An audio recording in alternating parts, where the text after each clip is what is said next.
And here we go. All right.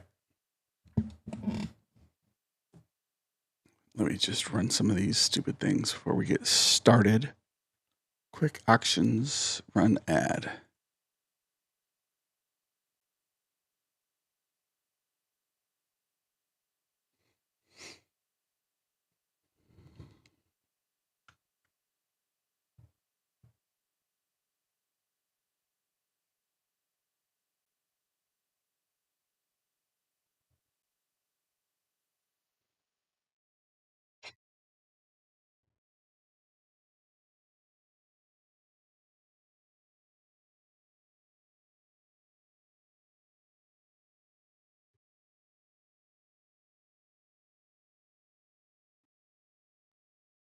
Found it.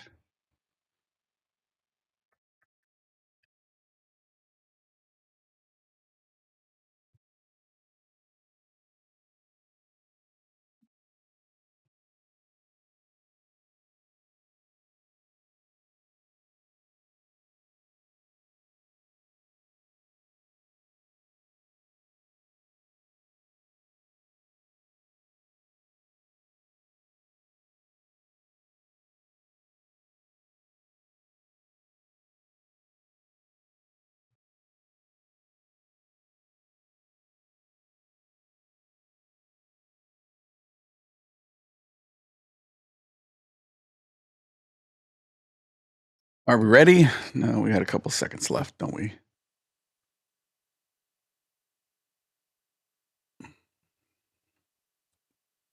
What's up, everybody? We are going to build like this bridge that leads into this temple area. It's kind of what did I call the map? Abandoned temple entrance. And so there's water here on the bottom. There's a bridge that goes across, some steps, a flat area. These big blue um, areas are like large statues that are looming down on the characters as they run through. And we'll see how it goes. We will see how it goes. Hope I don't crash. Made some updates. Let's pick water. So we want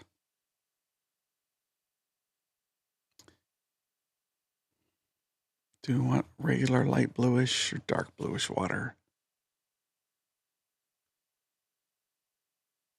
It seems a little dark.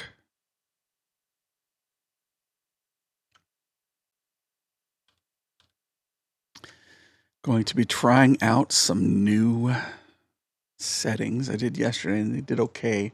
Just not used to it, right? So we're going to create levels. So let's create a new level called bridge, because there's going to be things that go under the bridge. And then we'll create an objects level that are going to be above ground objects. Excuse me. So when we can export them and we can do our shadows outside of the app, because it takes up a lot of resources. And bridge brown, okay. We're gonna do under the bridge, because we'll have some rocks and some shadows there. And that'll go underneath the bridge. So we have water under the bridge, above ground objects.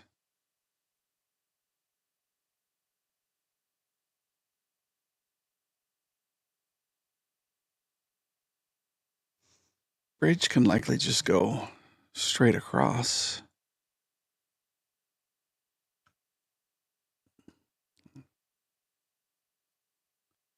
Let's see. Let's just make the bridge.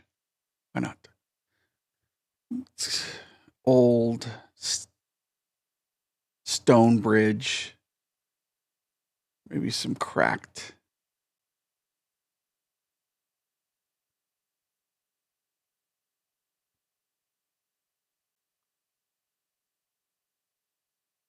We won't put up any walls.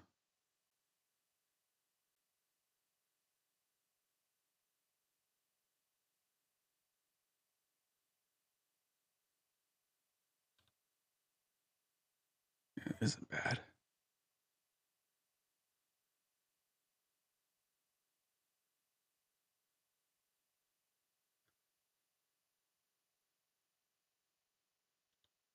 Yeah, it kind of matches what I was going for. This thing's going to be gigantic. It feels like we want a raised platform.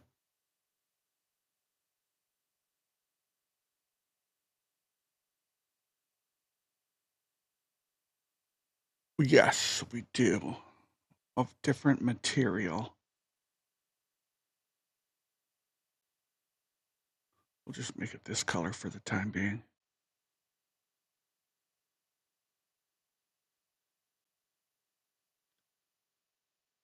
Bridge, statues, stairs, water.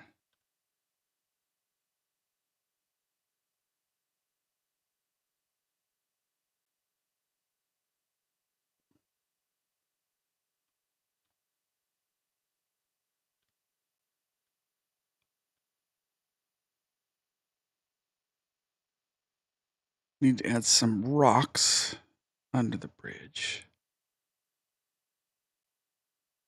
Large rocks.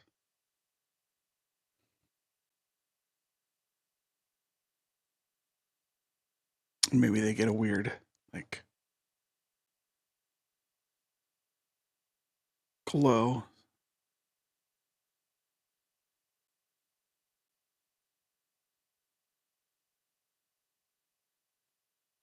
Definitely mossy rocks, right?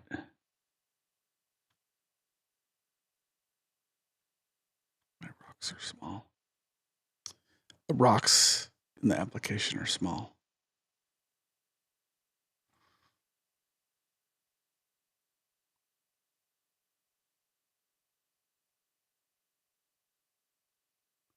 I think I need to get, oh, that's big.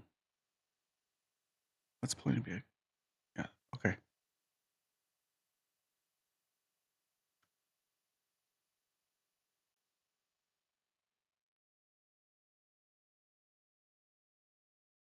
Let's not snap. Let's just drop it in.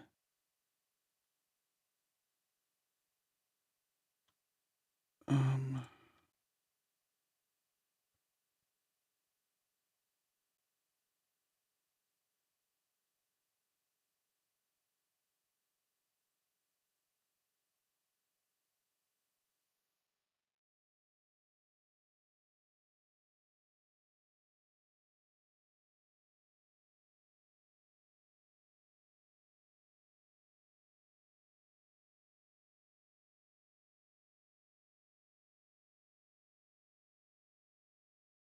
then we can add some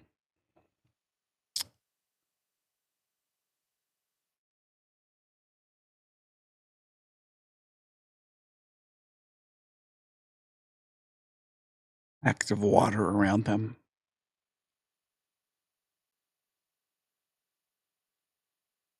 Above the bridge are pillars. What's up, Jay Swerve? Jay said, I like how you pretend to be surprised that this map is going to be large when you know all of your maps are the same size. Shake my head. Look, man, I didn't anticipate it being this gigantic. When I imported it in, I was like, it's going to be decent. I was probably thinking it was going to be 200 pixels per inch. And so maybe that's where I'm thinking. Maybe I'm thinking because the grid setting is at 100 standard. Where's the grid? Show grid.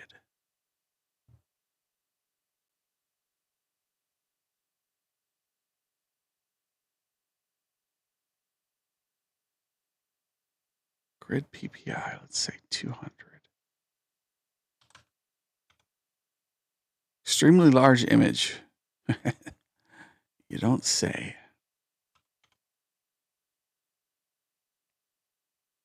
All right, let's get some pillars on this bridge.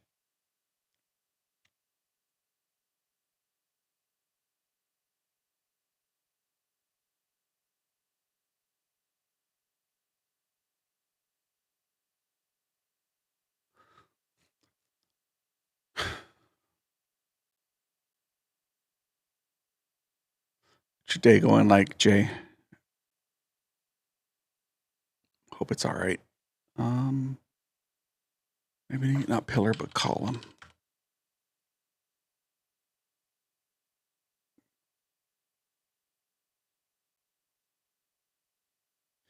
Since it's abandoned temple entrance, do we keep these columns that are broken?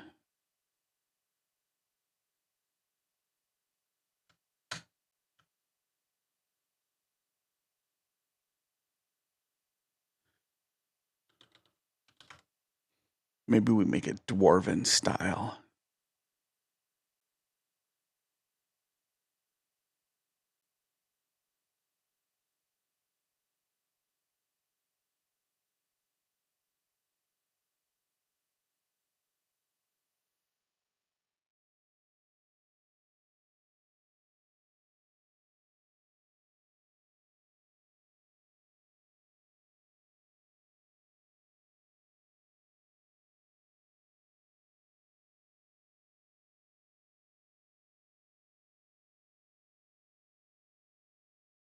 And we need some stairs. Do we need stairs though in the... I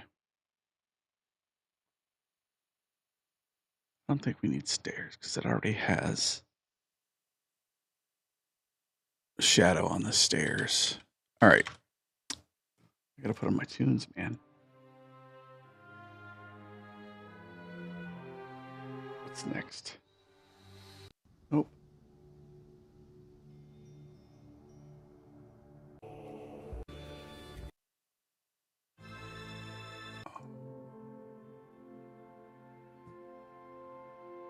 There we go. Going a lot better with some lunchtime entertainment. Spent probably 30 minutes working so far today. The rest of the time was phone calls and meetings. I don't know, man. Meetings for meeting's sake. I'm not a big fan. Just saying.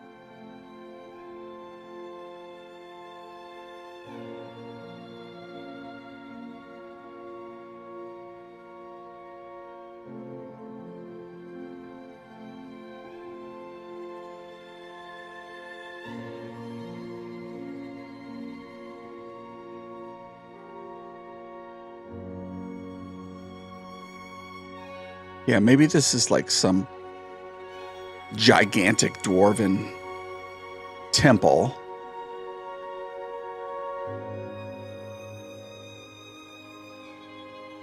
Or this is the entrance to the next leg of your guys' adventure and nights.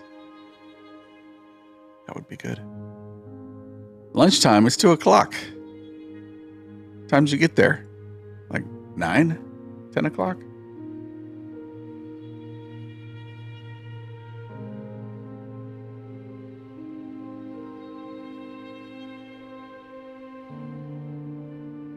So I'm definitely going to need to add the shadows outside the map for these statues, or the, what do they call them? Plinth? Is that what statues stand on? 7. So you actually worked a full day, had meetings, and now you're going to lunch. Seems good. So there's change in elevation here from this section. You have 5, 10, 15, 20, 25, 30, 35, 40 feet. And then you get up to, and so these statues sit on this plinth.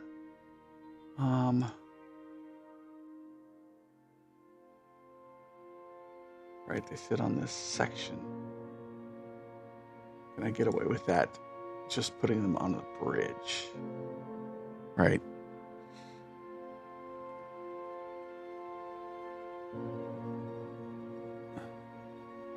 I think so.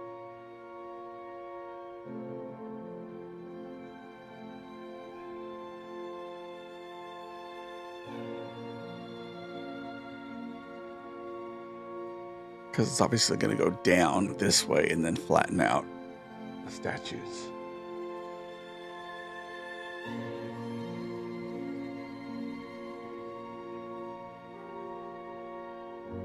like I said, I'm trying a new technique to see if I can make it more realistic in the app. What's up? Whiskey River 808 says, what's happening, Johto? Just making some maps since I've been lagging.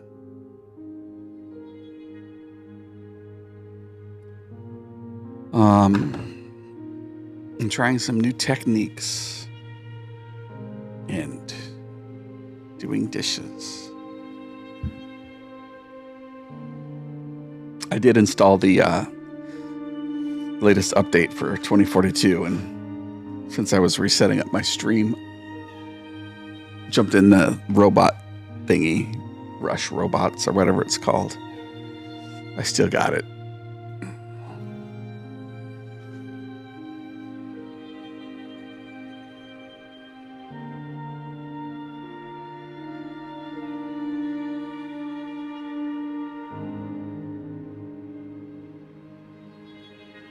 Oh, not that. Want.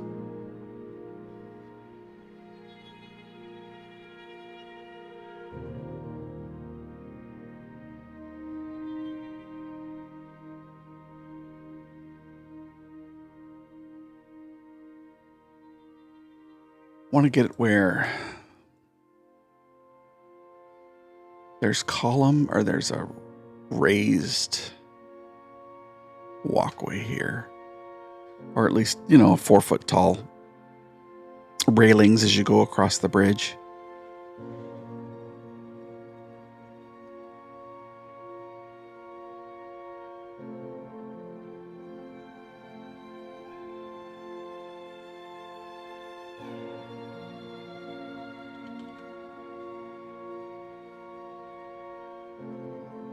Is it any fun? Haven't been on in a few weeks. I mean, it's, you know, PvE, so it's certainly harder than other PvE. It's like 4 versus 24. 4 players versus 24 bots. Fun. Yeah, I'd say it's fun.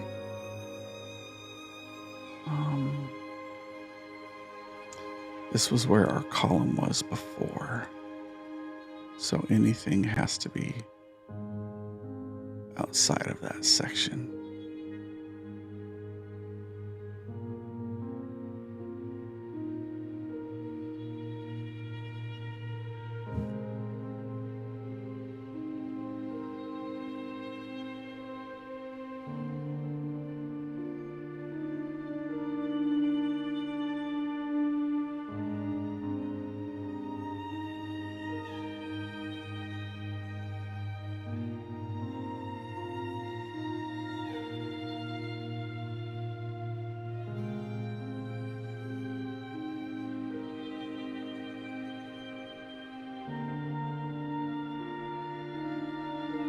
Just going to draw a line here.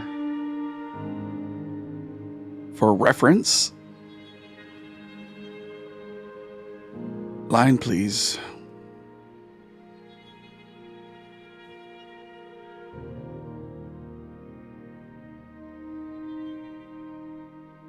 It's not a very big line.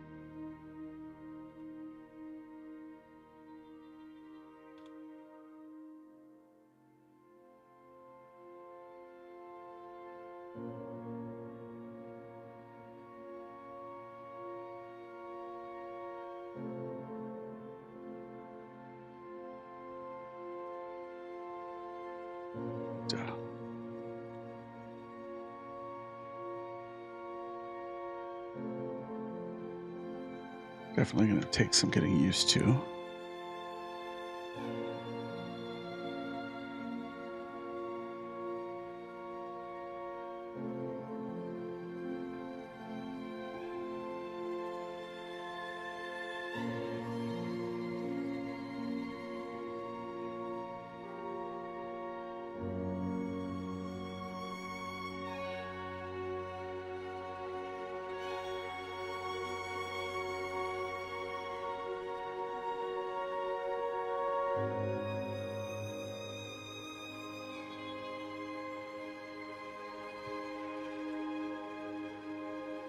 Oh, okay. Yeah, just text me.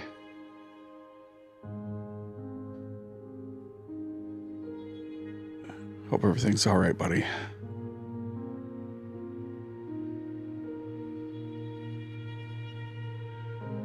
Above ground. Oh, you know what we want?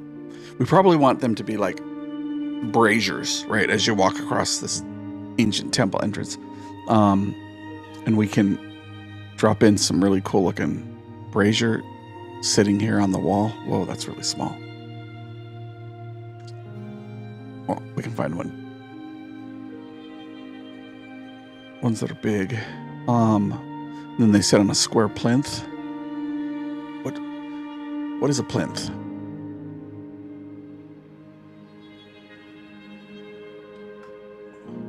Heavy base supporting a statue or vase. Yeah. Irish smart.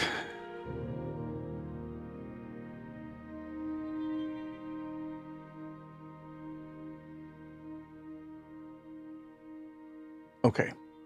So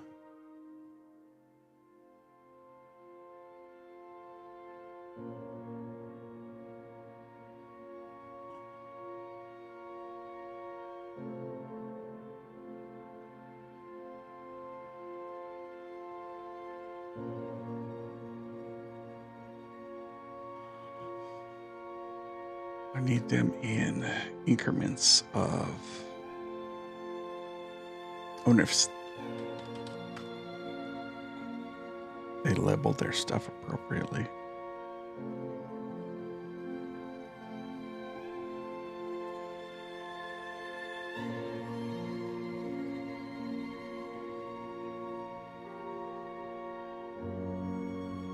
That's pretty good.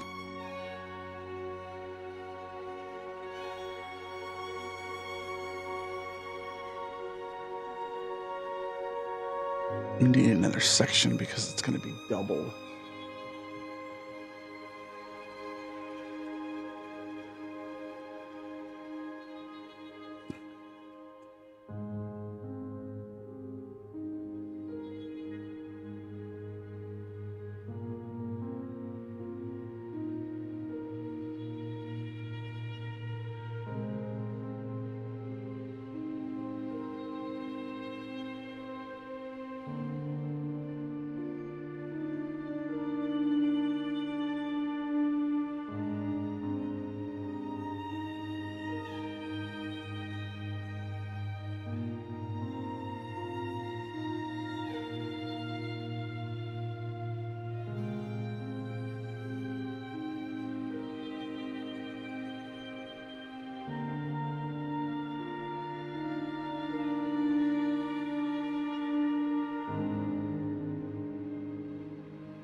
All right, let's add another layer. Level settings, create layer, AG objects 2. And we'll just go 1, 2, 3, 4.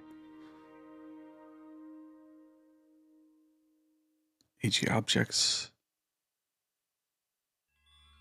Opacity. 50%. I probably just had it way too low before. All right, let's go with some braziers. Give me some good braziers. Oh, yellow fire.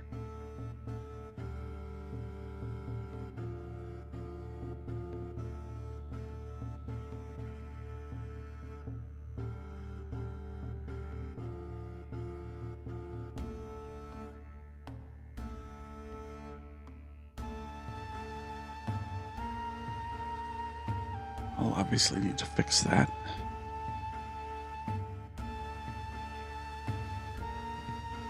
Okay. Getting better. Figuring this out. I better save it, huh? D, RPG, maps, work in progress, abandoned temple entrance, source, dungeon draft.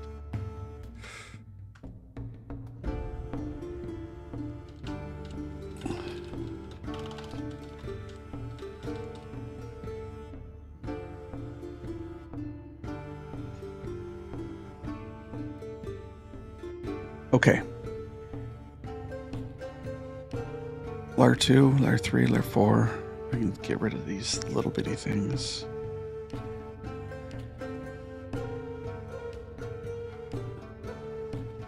You know what? These don't look right. I can just add more of these.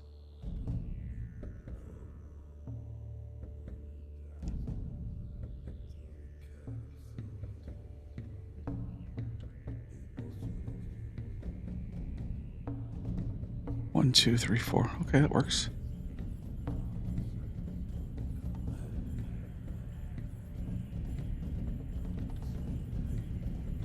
Whoops.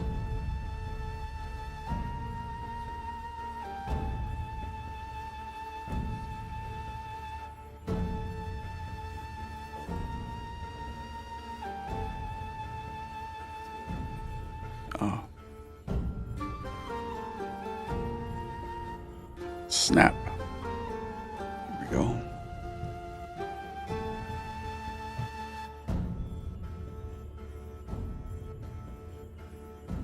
Yeah, we add fire on top of it because fire doesn't leave shadow, it produces light.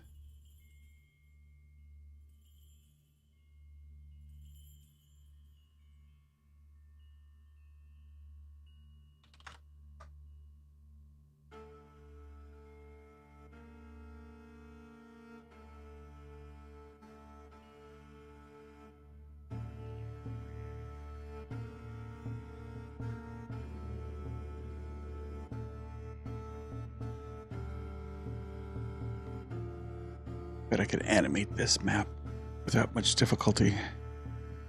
Which is what I eventually want to get to at some point. Let's go with what I always like to do, an arch.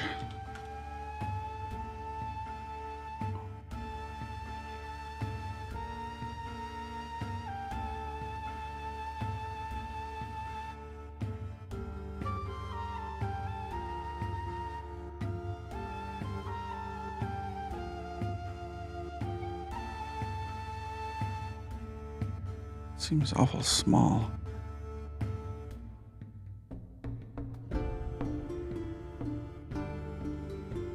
Okay, that's gigantic. Just picked the wrong one, yeah.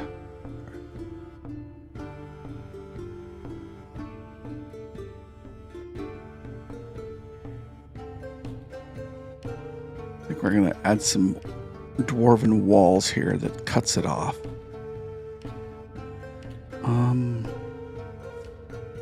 So let's add a level. Call it walls. And it will be above bridge.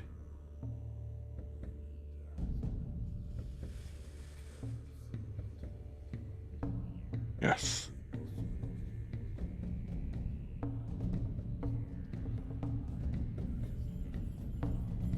But below objects.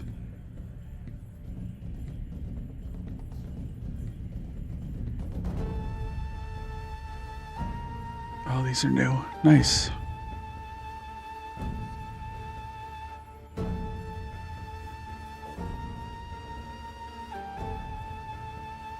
These look dwarven style, right?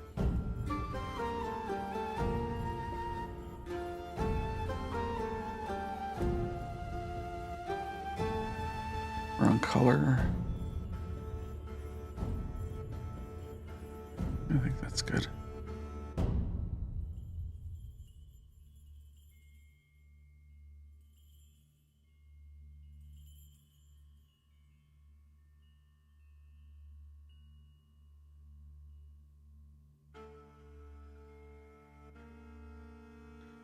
Looks like it goes like that. Oh, that's pretty good, actually.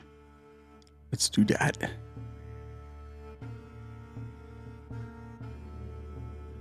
Go here so we can extend it without much problem.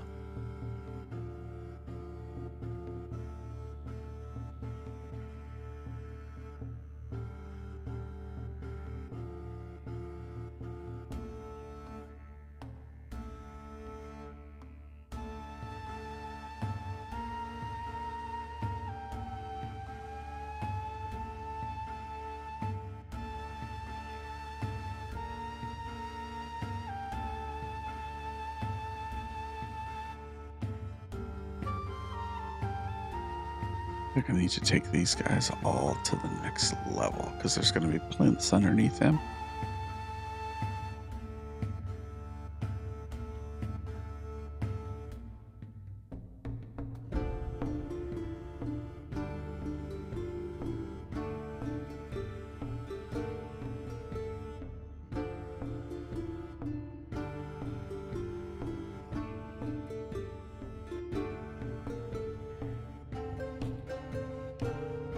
Where these guys are, we'll add plinths.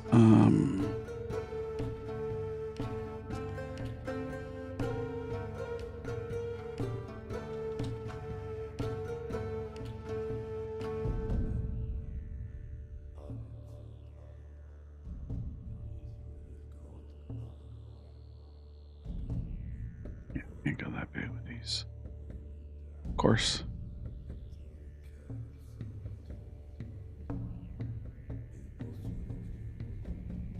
I bet it's just labeled under statue.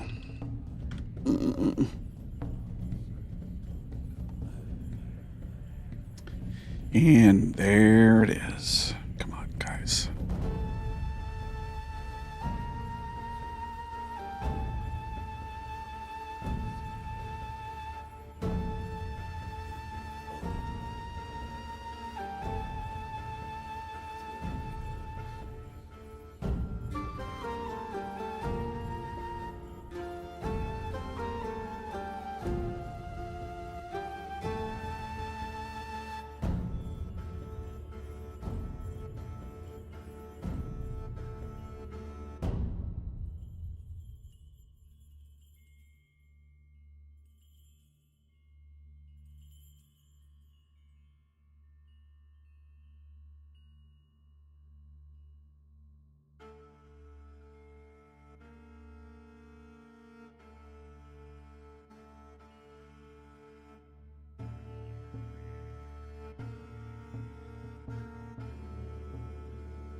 Right.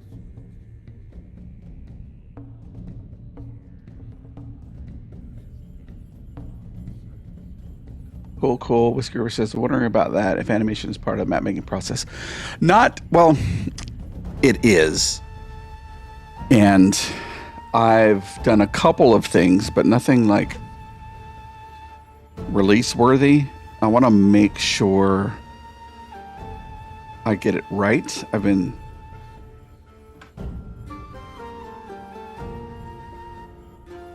testing some processes. It's way easier than it used to be now with particularly the WebM VP9 format that Google or encoding, I don't know what it's called, that Google has output. It's so much like more lightweight. It's like 10% the size, sometimes even less. But yeah, you put them in there and then you get the loop going. And so you can either animate the map, the whole thing, and then the loop's in there, or you just create elements outside of it and get them to be able to loop appropriately. I'm doing it a lot in the overlays that I'm creating. And you put it in there and it's like a movie and it continuously plays. And as long as you have a seam loop, you know, it can be 4 seconds where the fire is moving back and forth and it just loops in that one spot. And then you have that one element that I can use for, say, all of the braziers, and it adds a little bit of, you know, extra to it. A lot of people like to use these maps like flowing rivers, or, you know, if I was going to do this one, I'd create like waves that, you know, splashed against the rocks or moved against the rocks, and there's some kind of current that leads downriver, which is, you know, from right to left. Yeah, it's like a GIF layer, except for you use MP4, which you convert into WebM, which is super lightweight, like super lightweight compared to what it used to be. And so it retains that resolution, so it looks nice. But yeah, we'll use these. I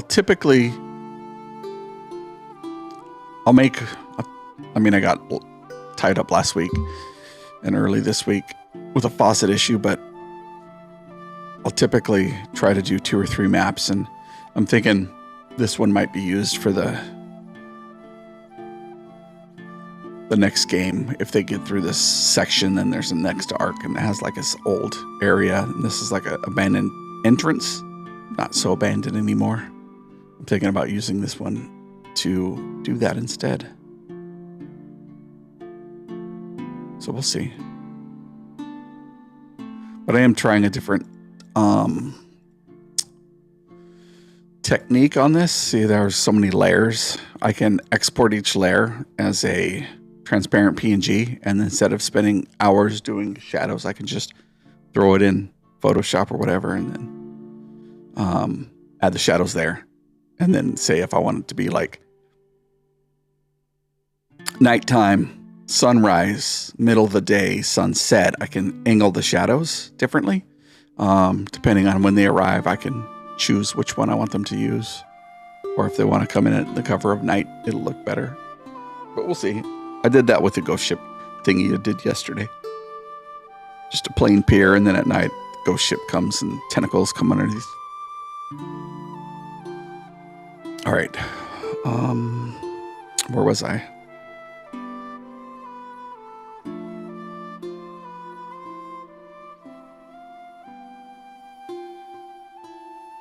So I can create, because it's going to have elevation. Elevation.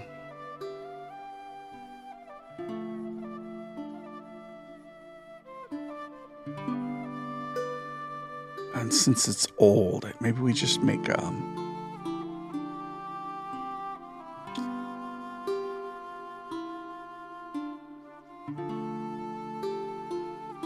like cracks in the ground.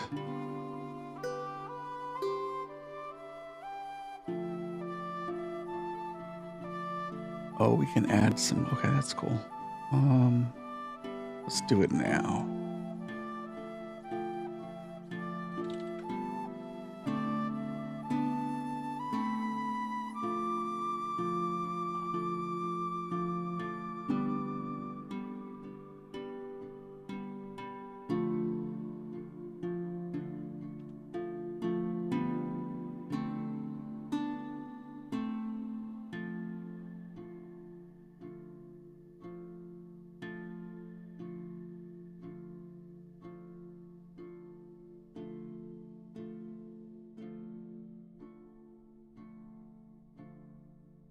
Where is that? I'm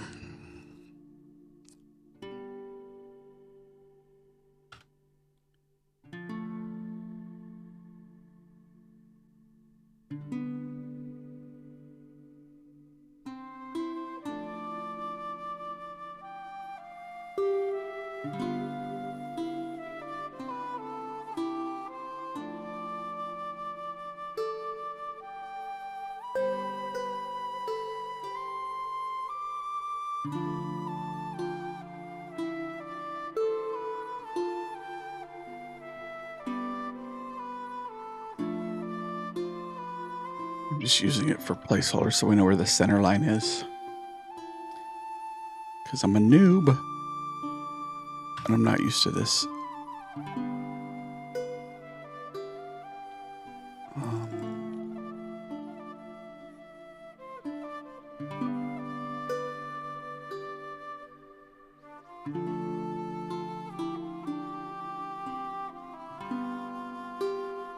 Let's do. I mean, these look cool, but maybe if they were like, it's just not the right color.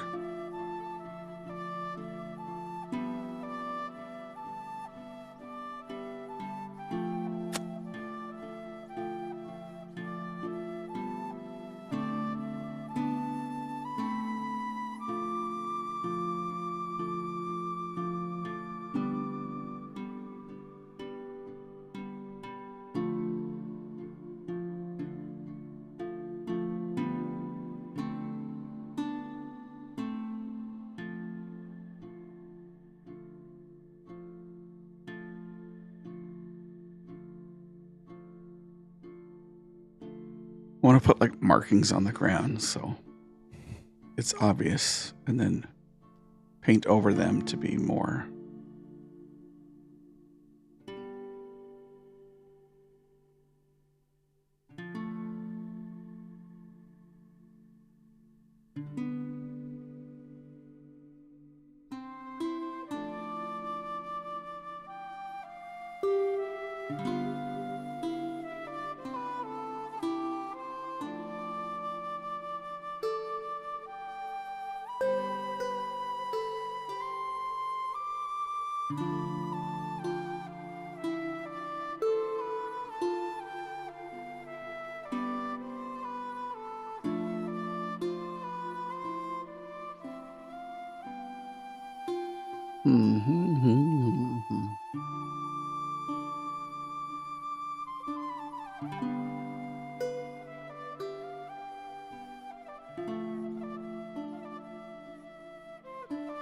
Call of Duty came out in 2003.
More like wood, right?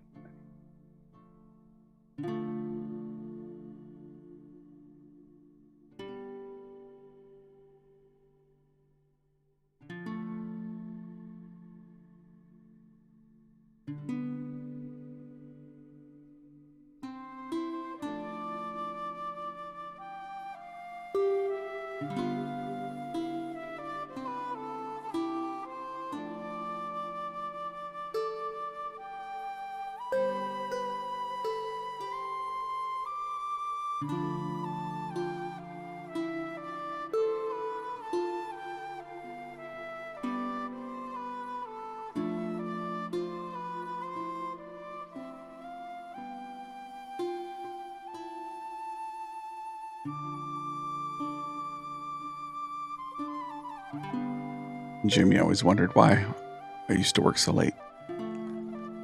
My Aaron needed help.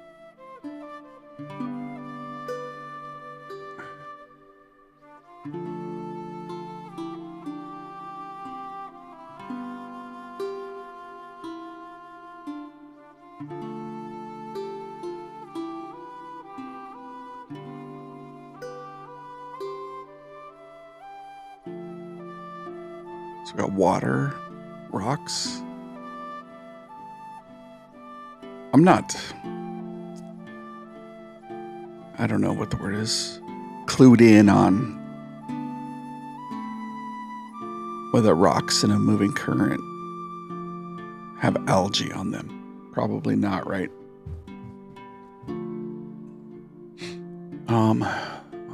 There's some thing on the internet that I can look it up, I think. Do rocks in a moving river or a slow moving river? Let's call it slow moving. It's not a river. Stream have algae.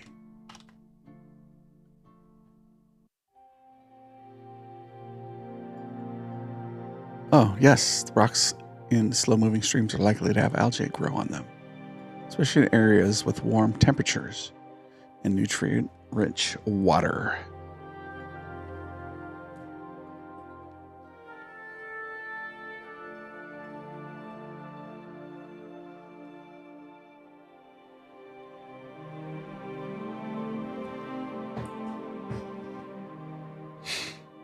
I think the best part about being able to export some of these are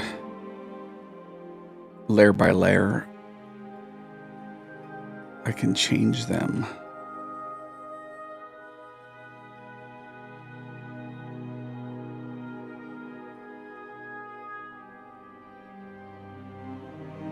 So let's see what happens. Crop.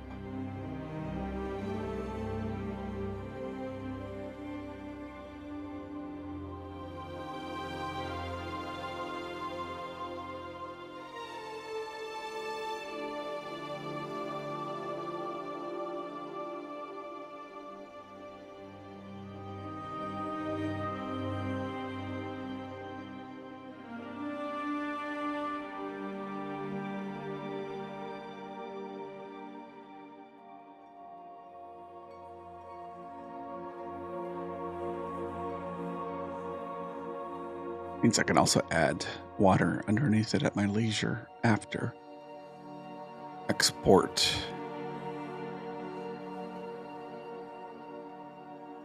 RPG maps, whip, abandoned temple interest source, PNG. Let's go with abandoned temple entrance ground. Save that. Then we'll. I gotta take off.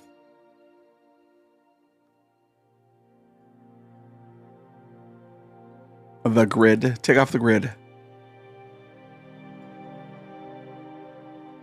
John Mark, what is this game, if you don't mind me asking, on Twitch? Relden Huerta said hello. I'm sorry I couldn't pick you. Mean Collector said hi. Mom. Mom. This is a map making program called Dungeon Draft. No game. Maybe that's why you're being facetious, because I said it's gaming. Maybe it's entertainment. Well, we use this to produce stuff in the game.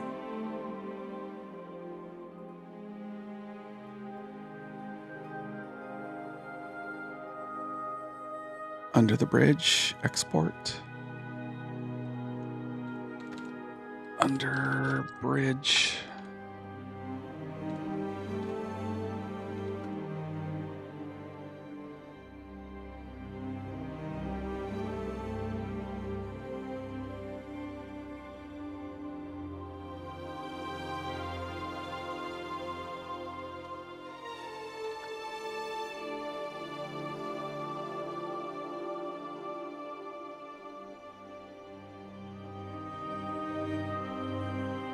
Then we'll export the walls.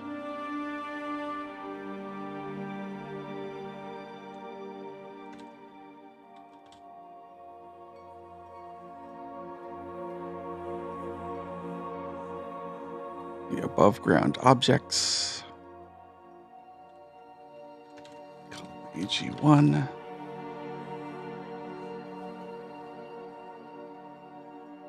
Ground objects 2. AG2. Okay, let's see if my stream crashes when I open my. Nope, it's not it.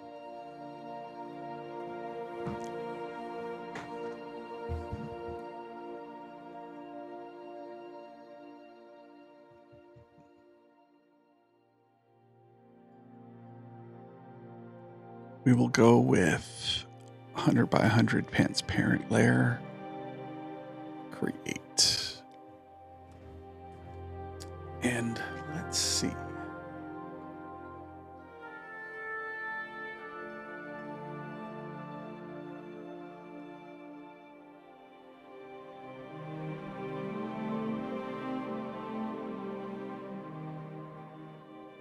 Yep, okay, that's visible. Just flashbang me.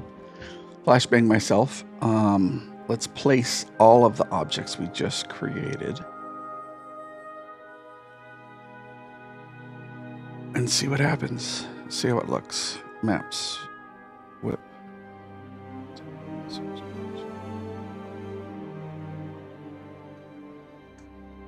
Open. Place. Place, place, place, place, place, place, place, place. Everything's going to go 0, 0. Water on the bottom, bridge above the water, rocks below the water.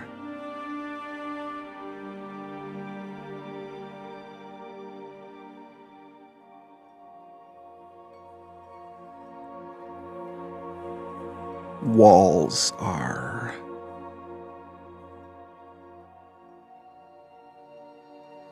okay, so I need to redo the walls and then move this.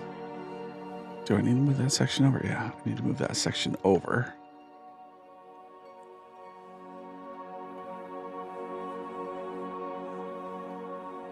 Could be worse, I guess. 0. Just have to align them. We'll take a look.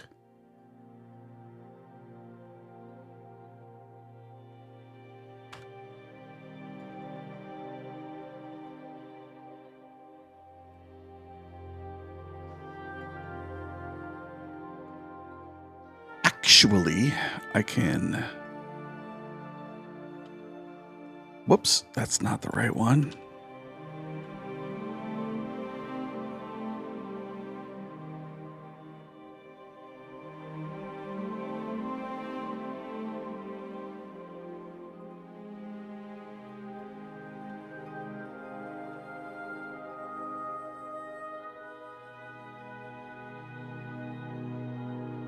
Let me make a copy of this and rasterize it and butcher it.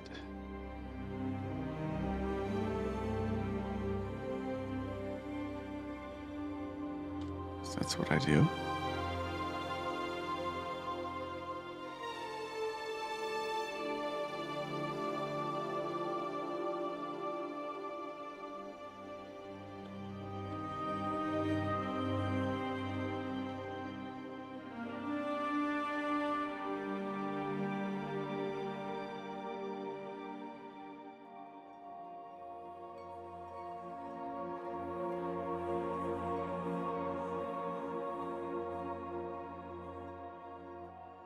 Gotta connect the walls corners.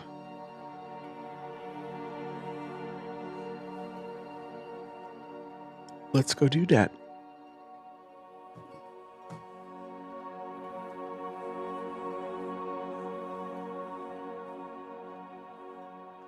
I missed these sections here. Good old...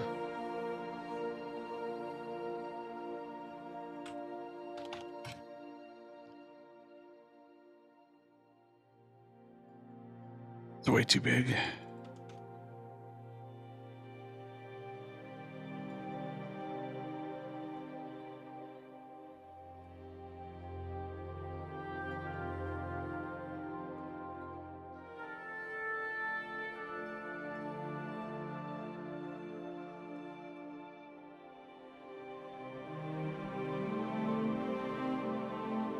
We will export the walls again, and also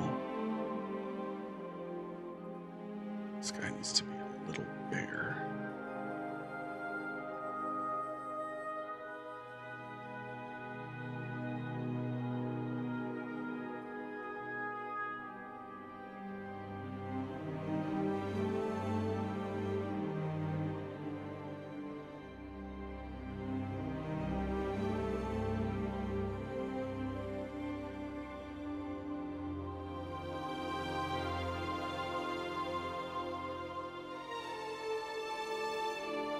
Walls and AG objects 1.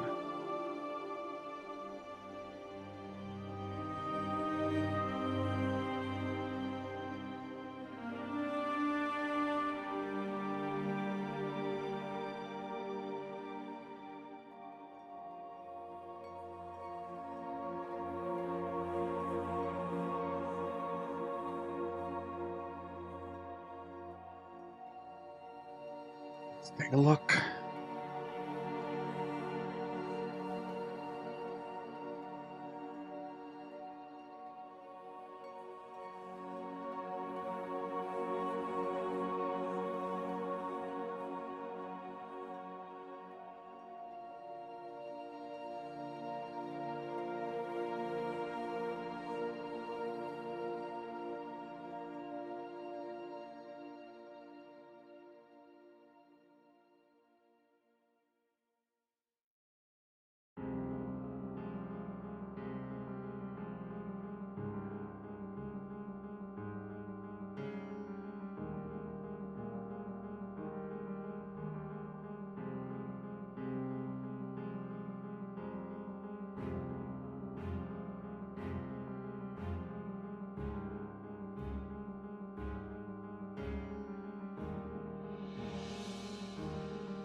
Don't see any issues, really.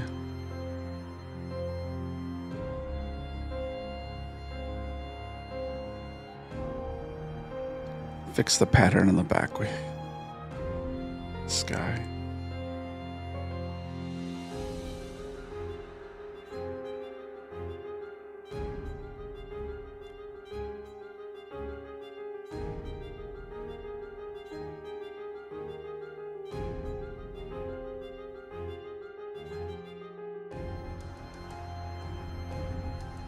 $32 by $48.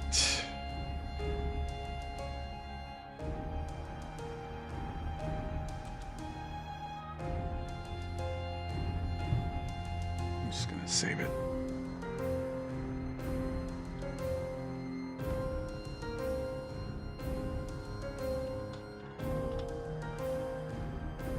Definitely longer process, but I think it's better.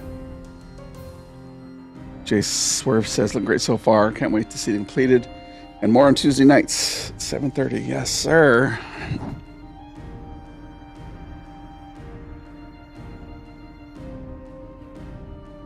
Okay.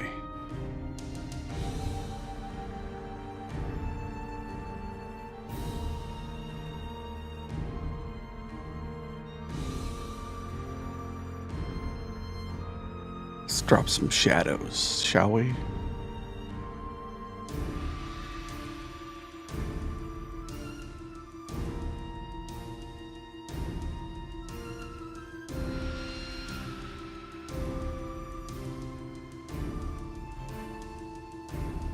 See, that's why I wanted to do this, like in layers like this, so I could just say, this gets a shadow, this gets a shadow, and this gets a shadow.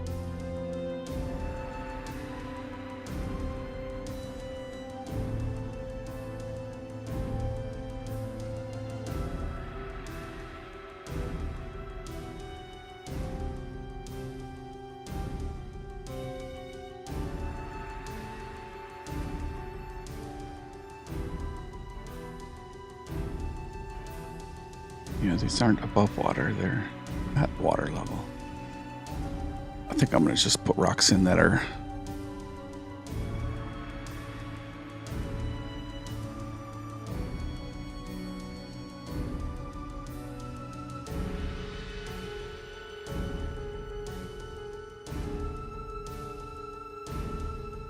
this needs to be bigger to promote that there's much more depth.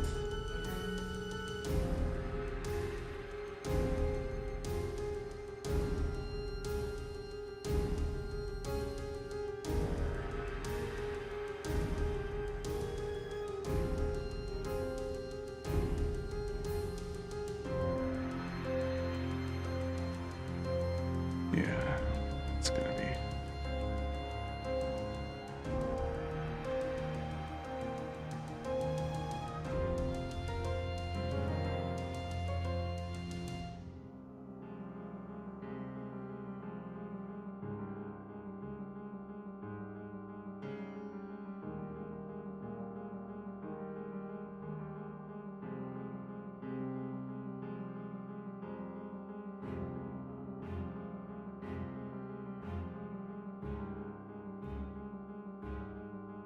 Interesting.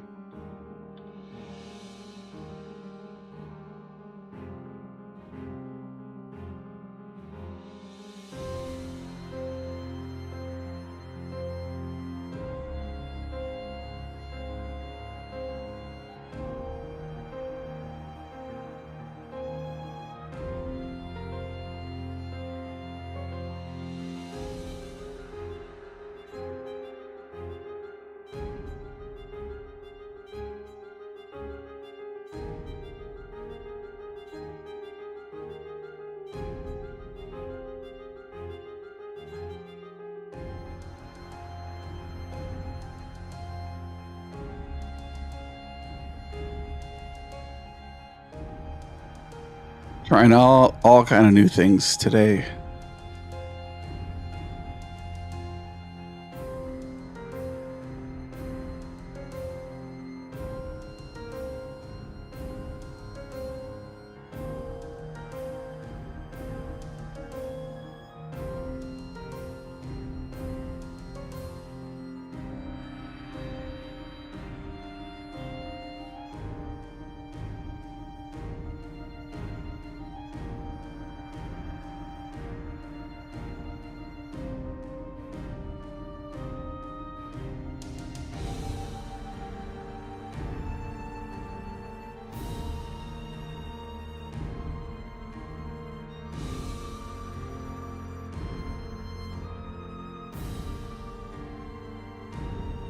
I think it's got to be bigger, right?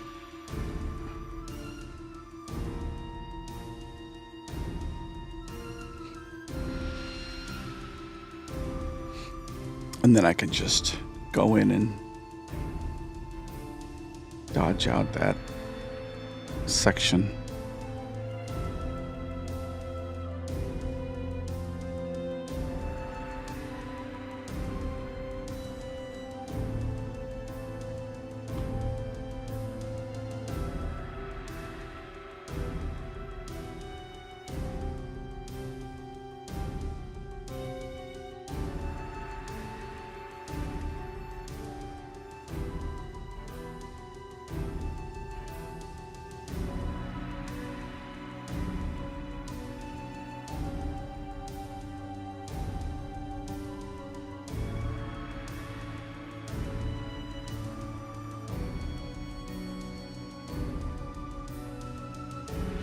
Since it's fire.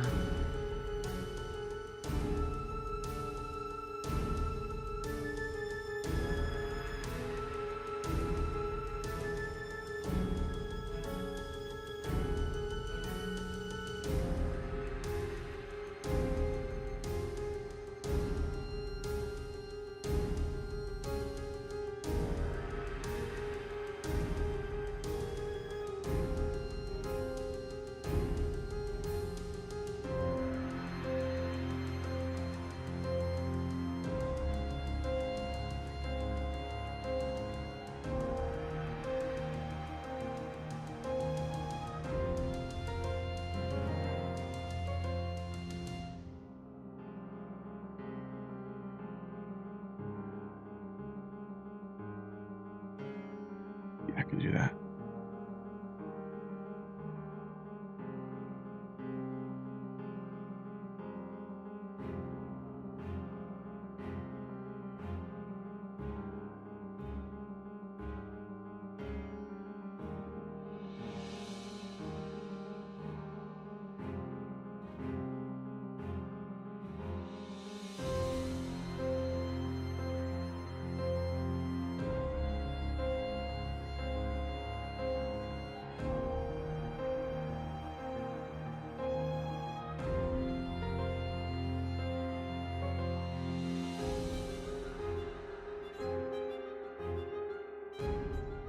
Having difficulty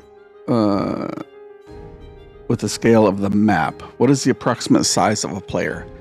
A player's approximate size is one of these squares here. Let me see if I can put a token on the board. Excuse me. Token. do.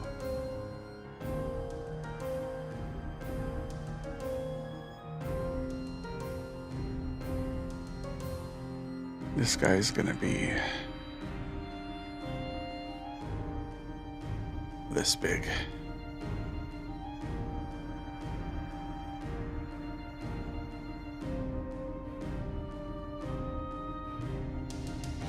So this thing is significantly large.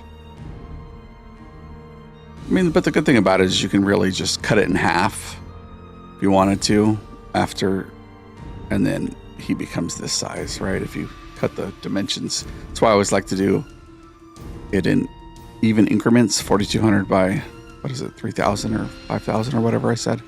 But I'm notorious for making gigantic maps because I don't like the players to run off the map when they're in the middle of it. I want to still give chase.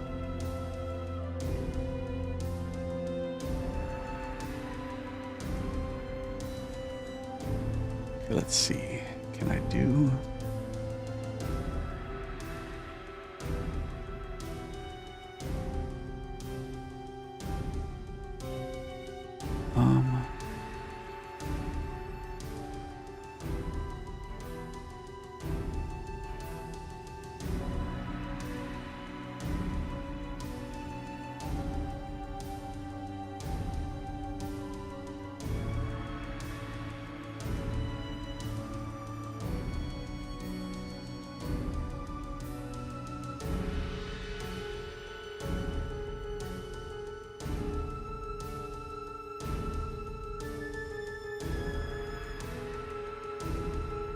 Let's not make it as wide.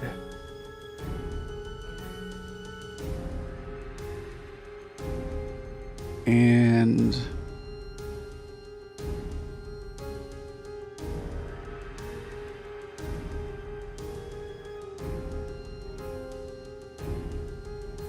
select, can I make it a curve? Layer, convert to curve. There you are.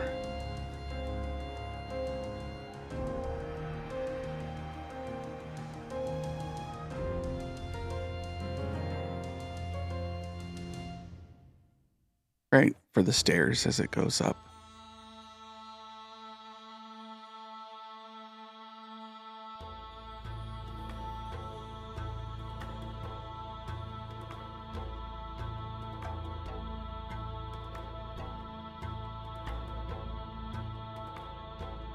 Probably just give it a little bit of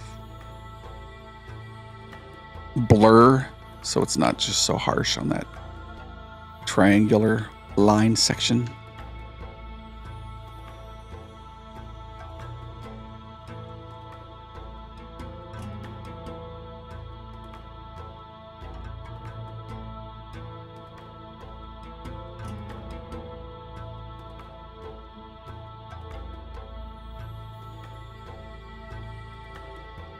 Obviously that needs to go above.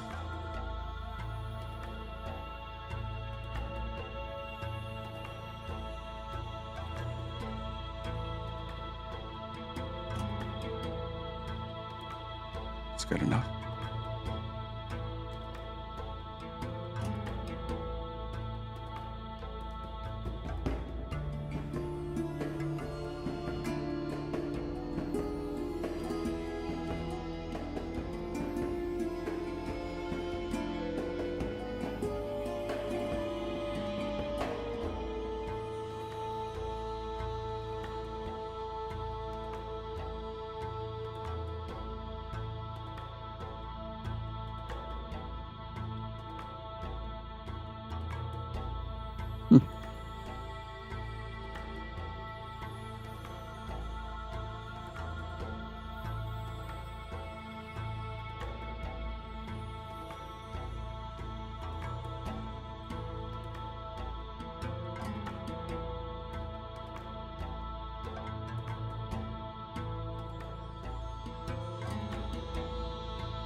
Shadows. Fun. Let's see.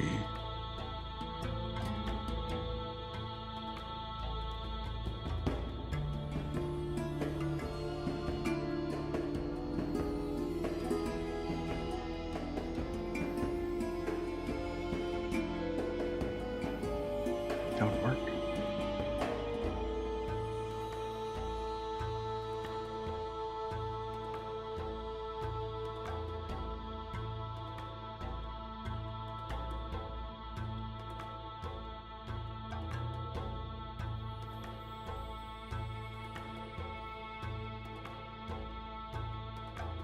Control return, convert to curve.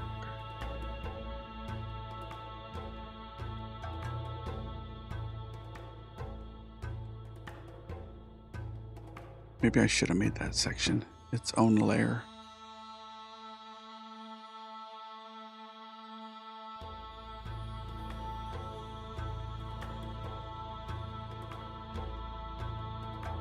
So I could give it a shadow that goes all the way around. We'll see. Trial and error, my first attempt. Yeah, these statues are gigantic statues. So, this little bitty guy over here.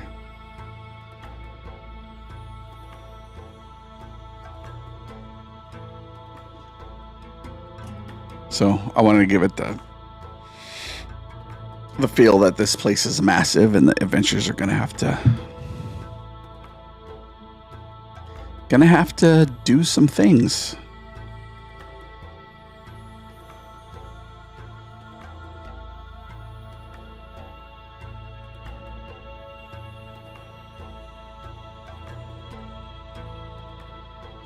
Anyways,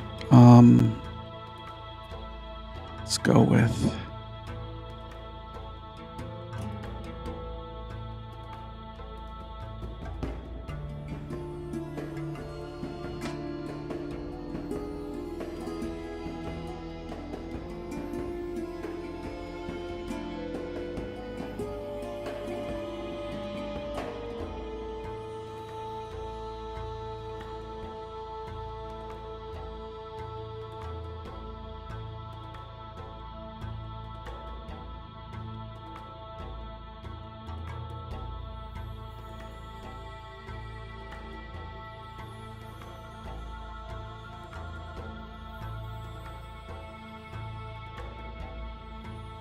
these rocks gotta go.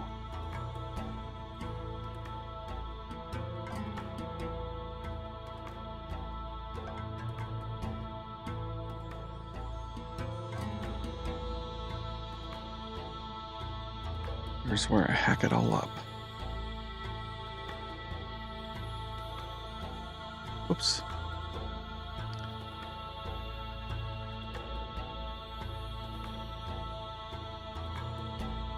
Should do.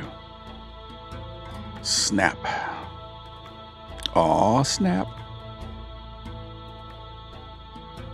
Shut up. X. Paste. You move over here.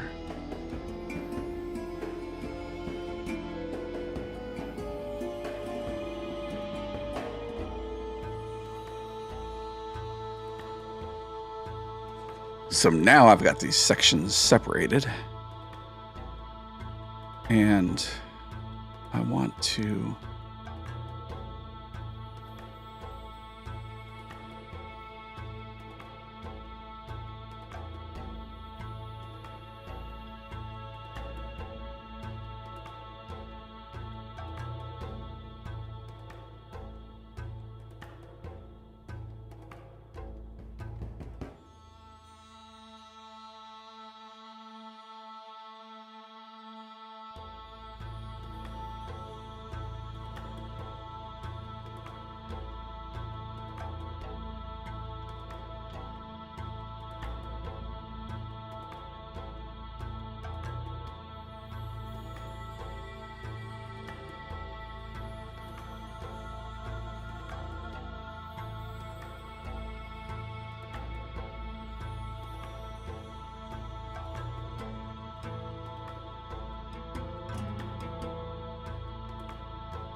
gonna keep the mask on.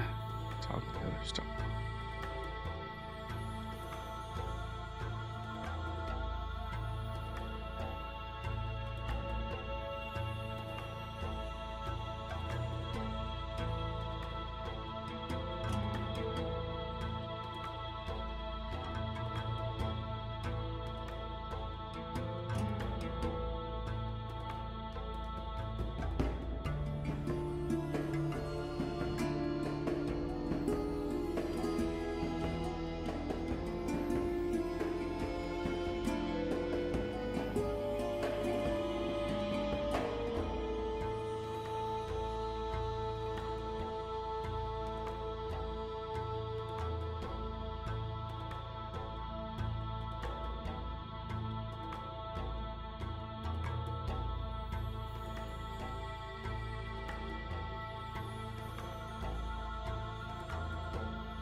It's not gonna work.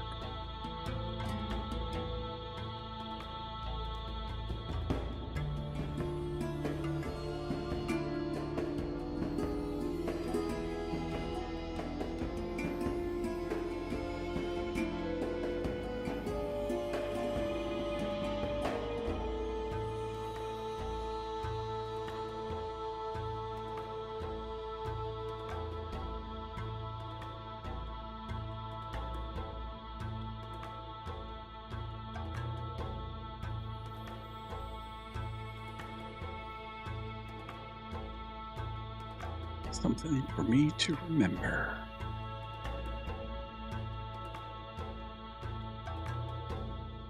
I think this is fine. I think this section's fine.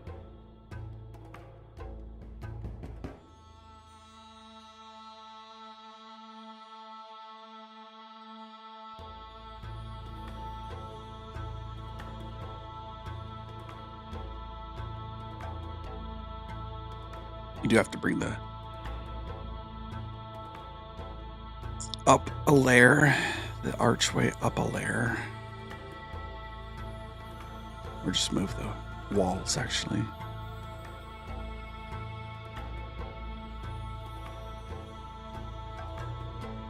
Gee.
Or something.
I suck at lighting things. I suck.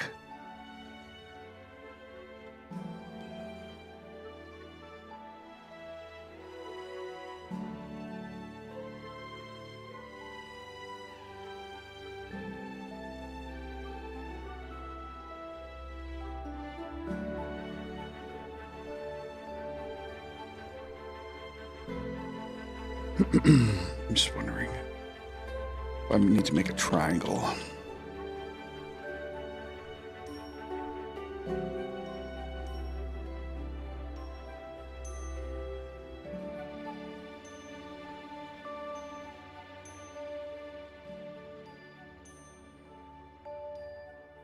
Instead.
But actually larger.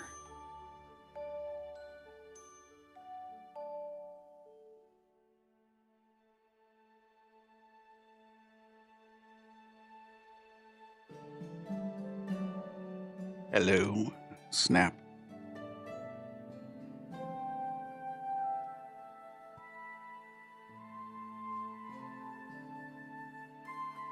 After you get pretty far on a map, is there a way to render it and make a test walkthrough?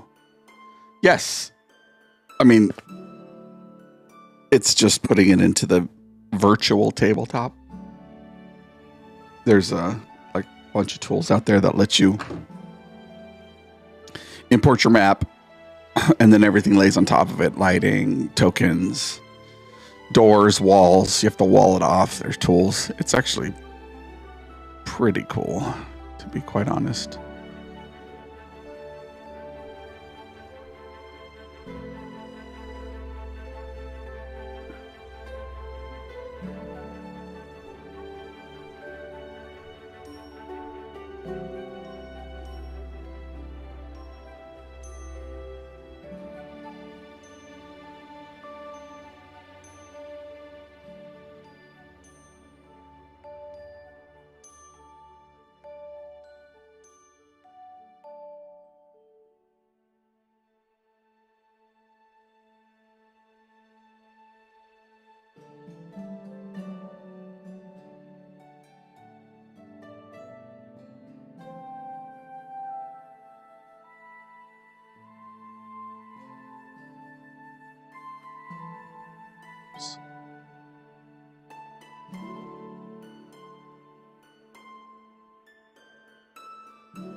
Still needs some practice, I think.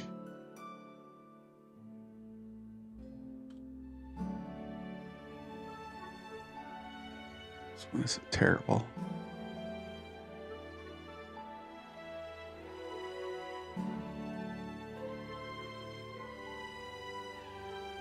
I wonder if I can just get rid of that hard line with...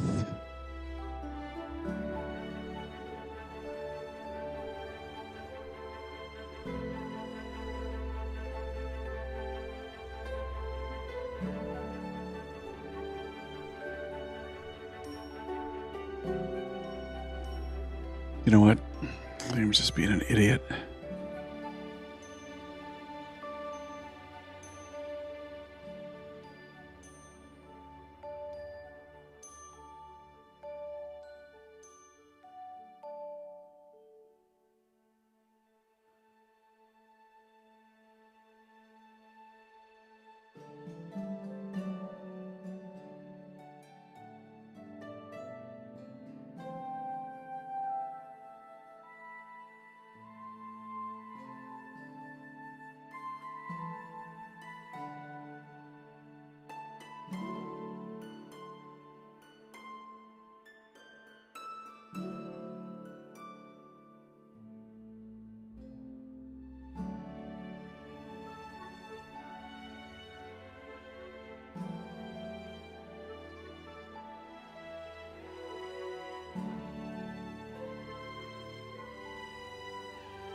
Just a test.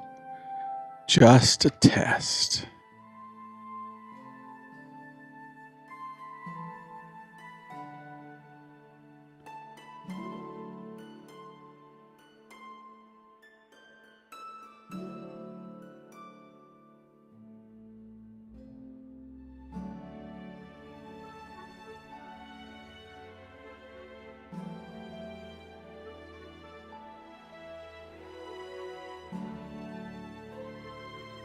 Do it that way.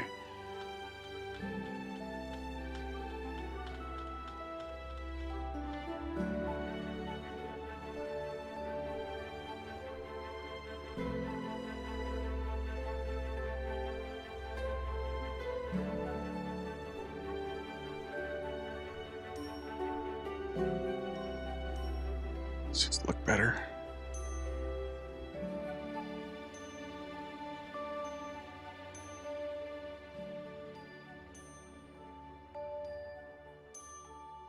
Go do some work. Hey, Game Master Eric. Dropped in. Sorry, I was like concentrating. Whenever you see me with my mouth open like that, tell me to close my mouth. Hey, saw you online. Figured I'd drop by and hang out. Appreciate that. Keep up the good work.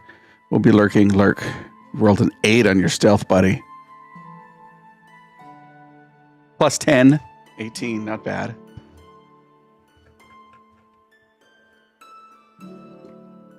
I'm not sure if your stealth is plus 10. Your intimidation and persuasion probably plus 10. Stealth, maybe not. I've been in your streams.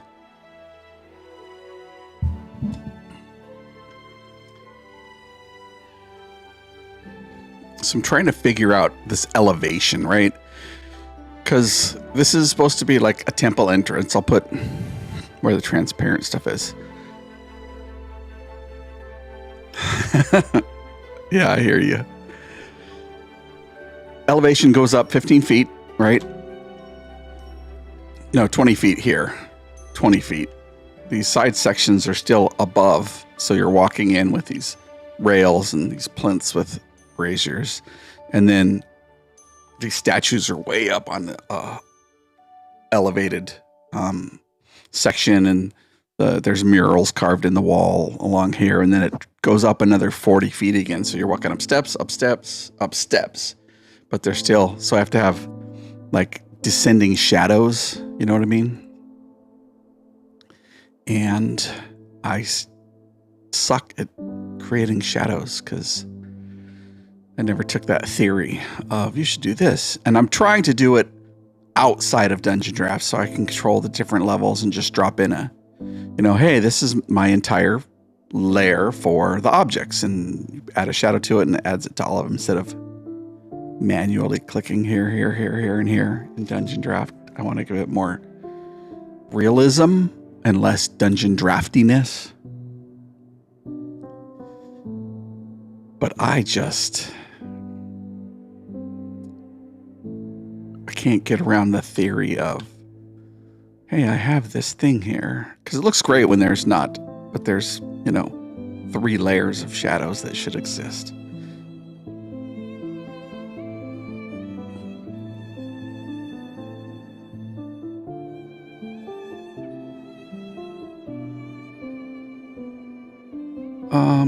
Let me see. Let me try something else.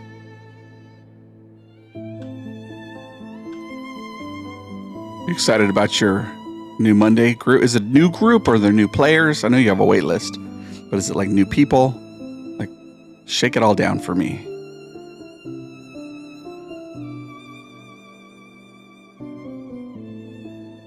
You said you're gonna lurk, and I'm asking you 100 questions.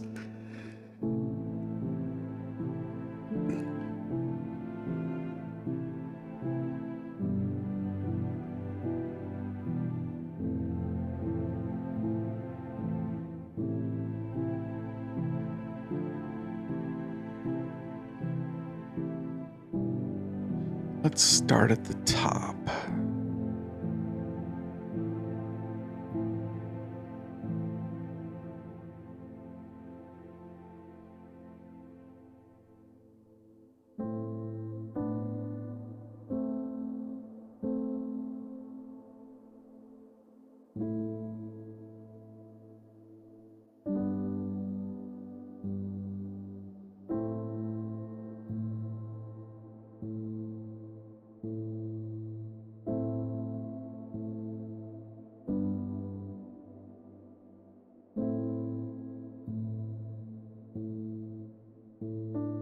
Let's see what we can do. Does what I think I want it to do.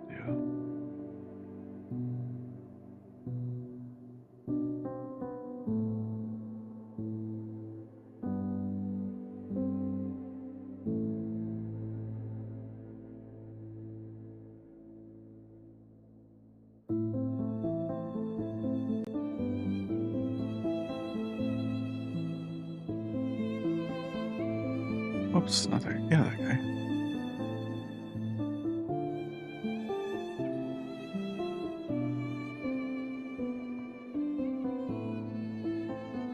Whoops, not 50-20.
All 6 of the existing players decided to return. Congratulations.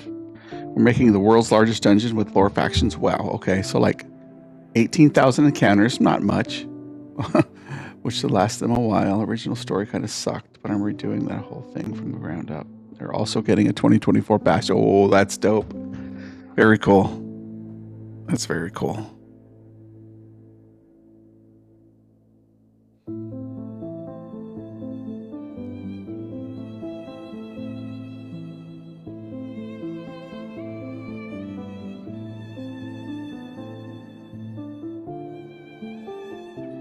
So this effect isn't terrible, but it's not perfect either.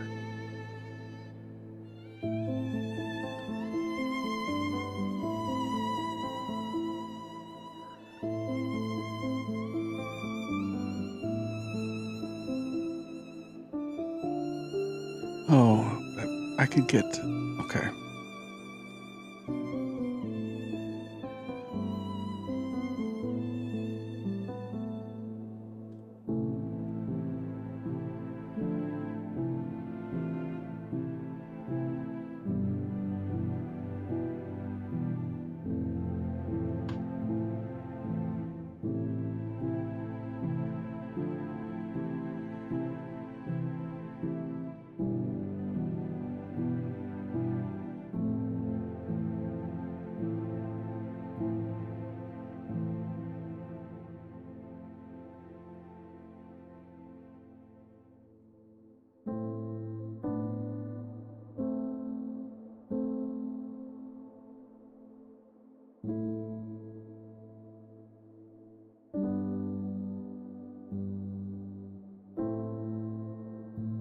Bad.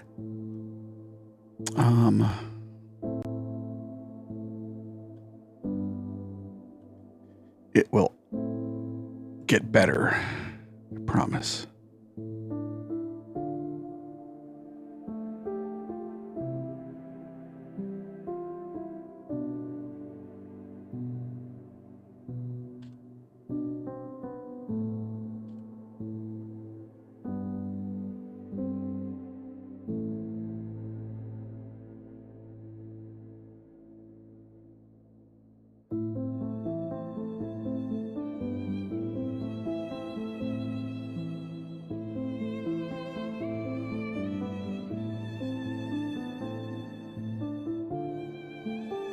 Oh, that's why.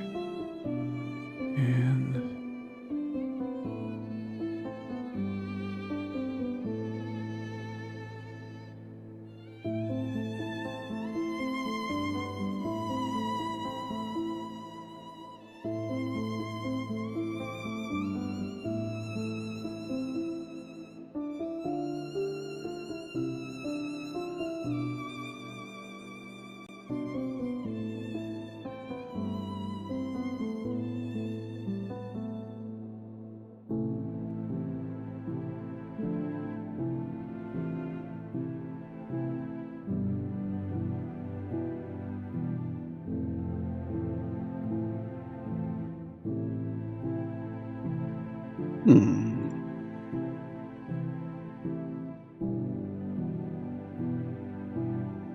yeah, lots of work going on over the next 4 days, but I'm getting there. If the characters are placeholders by Saturday, be in good shape, cool. Get all tomorrow's no session, most of Friday, Saturday, Sunday, just crank out content. Front end work that I'm doing will make the rest of the content creation much easier once they get delving. Very nice. They asked for a mega dungeon, 18,000. That's mega. Just saying.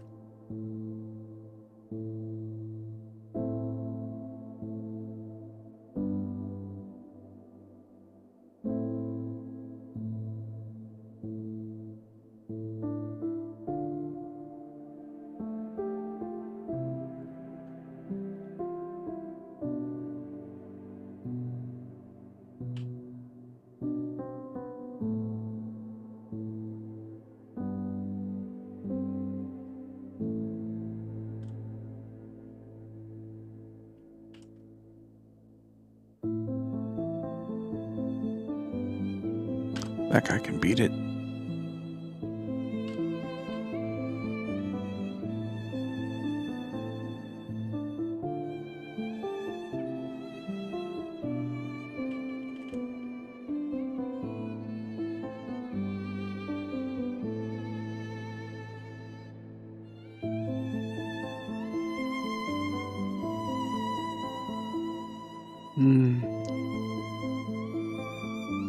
Not sure I like the effect compared to the other one.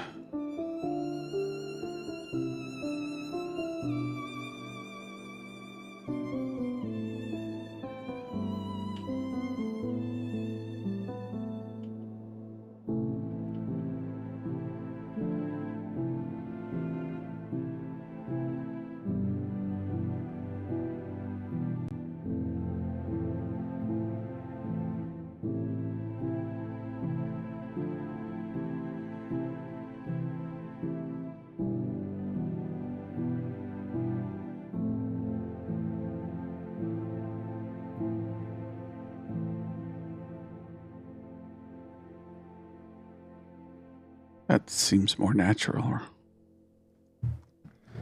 Their shadows were just way too harsh.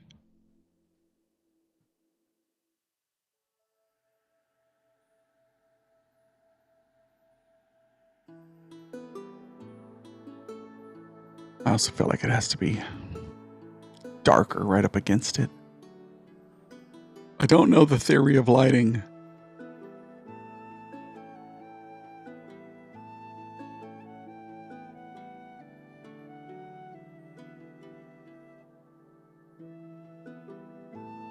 Let me try something.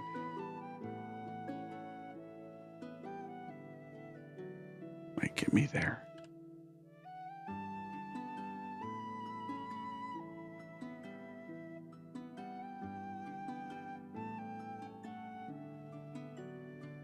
You, sir, need to be dark and no stroke.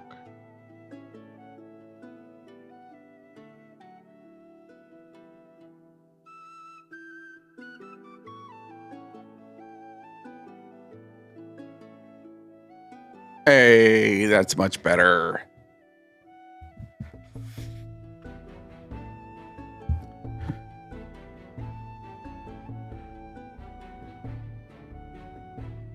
Modules 800 pages. Wow.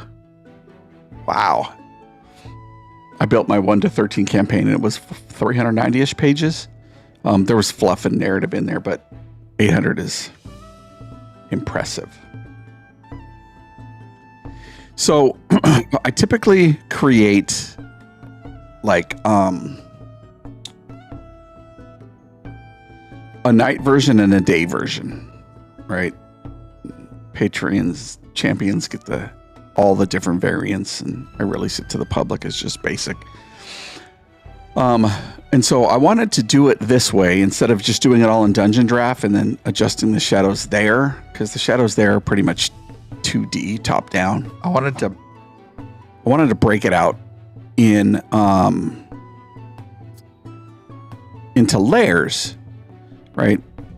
It's like, hey, we have a bunch of layers, and right here's my water layer and rocks, and so I started building it that way in Dungeon Draft. I'm like, okay, well, if the sun's coming in from, let's say, the left or the right, I can just, add an effect in my graphics application that says, hey, it's gonna, it's morning time and everything's gonna be offset and come in from the left or the right, or, and so that's what I wanted to get it done. So if you have the overall direction of light, then I can adjust it as necessary. That was my thought around, getting perspective. Sunset, sunrise, middle of the day, sunset. I think the braziers on here are just meant to be more for the night version, which I have a technique which isn't terrible for night lighting. It's like, here's an example of it. Not bad. And so I wanted to do something very similar. Might as well just copy these over right now.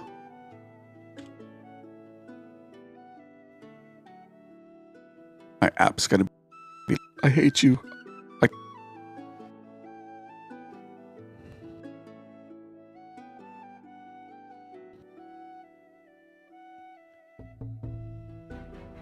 Okay.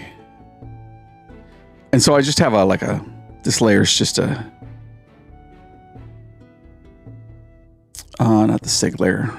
You can stay there. The night layer is just a mask that I mask out when I want to add lighting to it.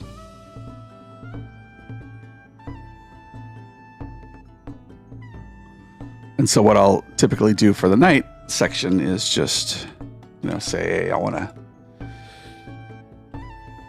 section of each.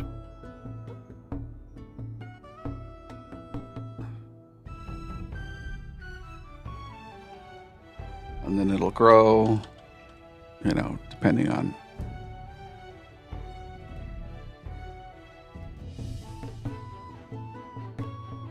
So it gives it a decent effect.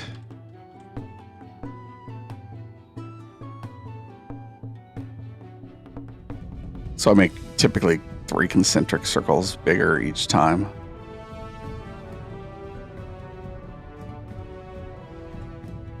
And then I can go back in and obviously the statues are up on a plinth and that's much higher, and so the lighting won't get there. So I'll just go in and cut off the light, but it gives it a decent night appearance without having too much extra stuff.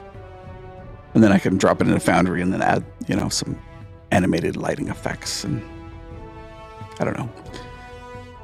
That's what I'm thinking, really.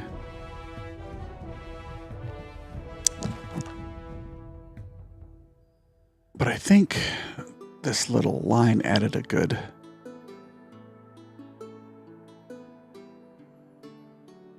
little section to give it that hard shadow.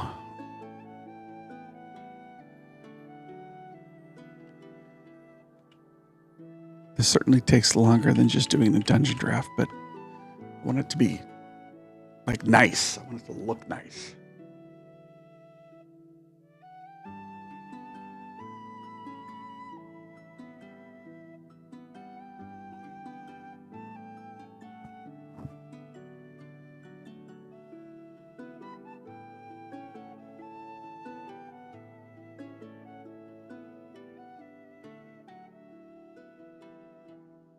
Maybe I'll just put rocks there or something.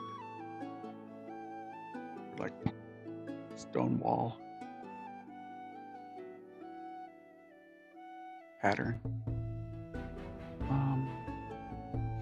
And by doing it in layers on Dungeon Draft, now I can just go to that layer in Dungeon Draft and say, okay, fill this in with whatever, and then export it, and then just place it on here. And then I'm like, oh, cool. It's updates.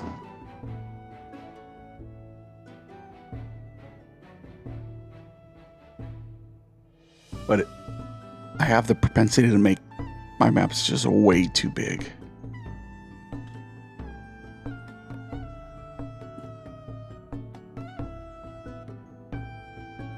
Oh, that would be sick. Wouldn't it be sick? Let me see if I can do this.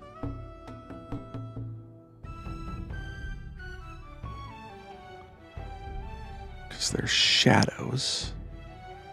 I should be able to move the shadows. What's this? Is this guy doing anything? Oh, he's gone.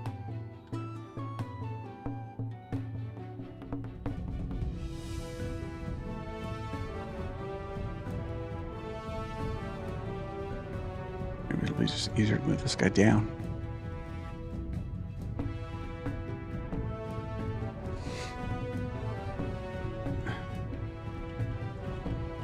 And now, in the VTT, when I export the foreground and background, they'll actually walk in and under the shadows.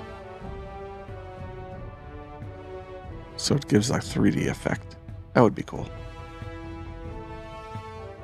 And they're all cut, so it shouldn't be an issue.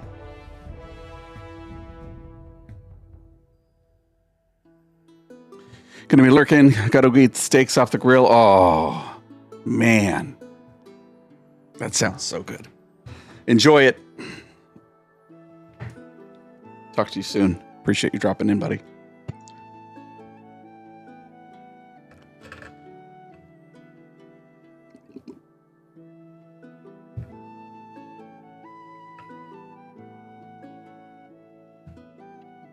I'm going to sit here in anguish about steaks.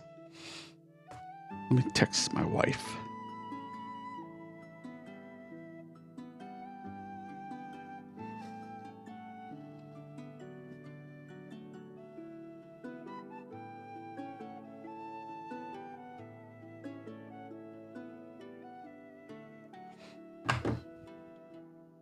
She's got to work late. Okay. So I'm relatively happy with this part. I'm not so sure about...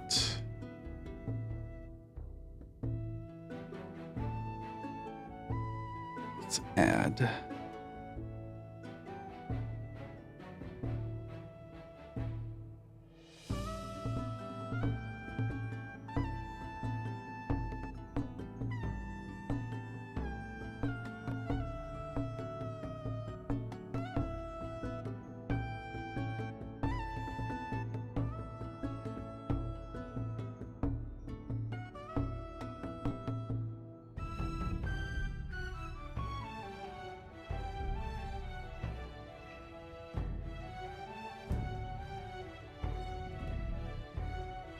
Is that a pixel?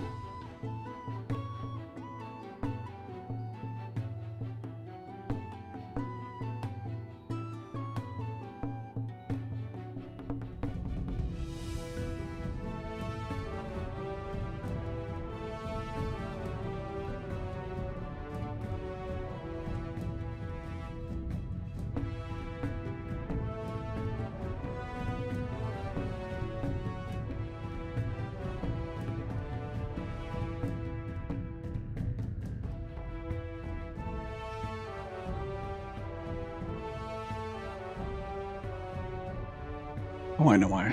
That's okay. I don't need that anymore like that. Okay.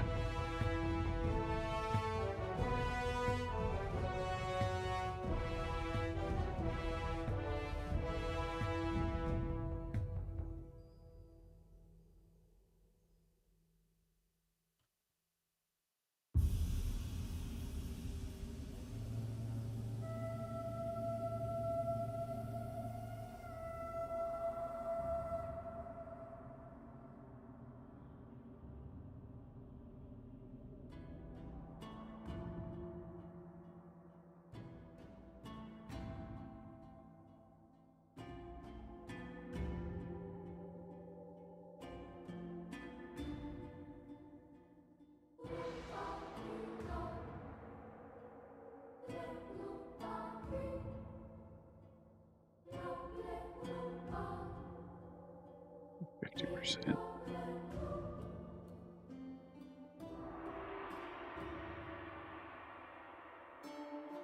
want to get the impression that there's a lot of depth.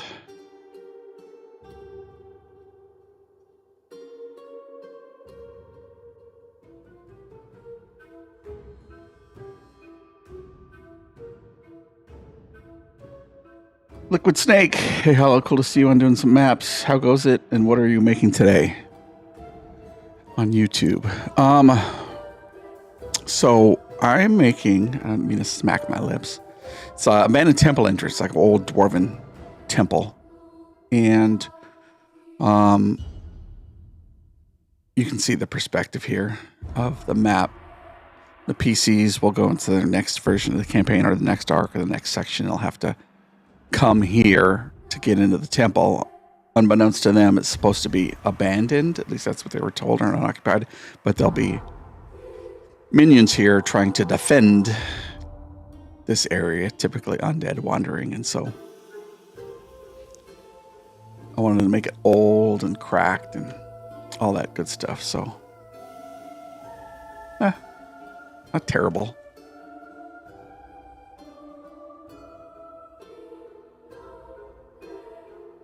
Not terrible.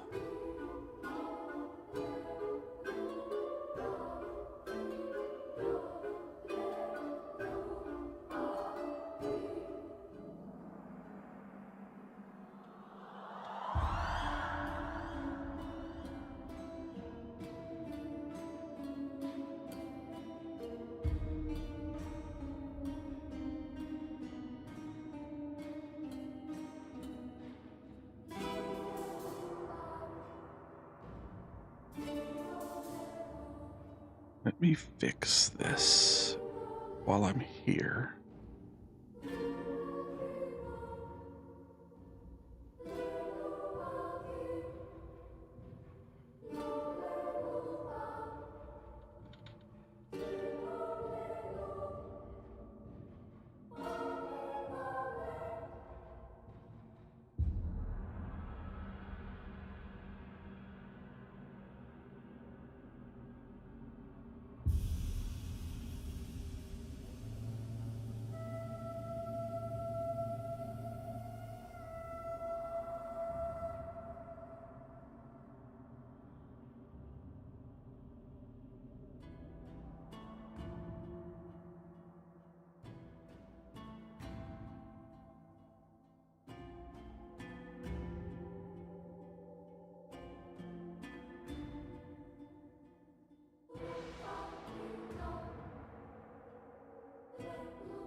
So the idea is that these are up on a plinth above the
okay, new song. What are we doing? Scares me.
Merge them together so I can just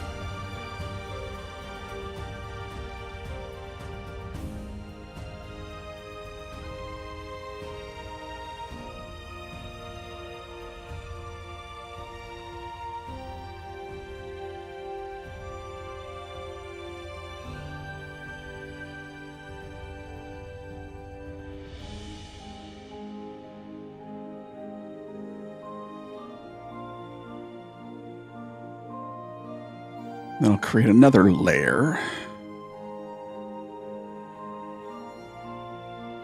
And we'll make it that.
And we will dodge it a little bit. A little dodgy.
Oh, I painted on it.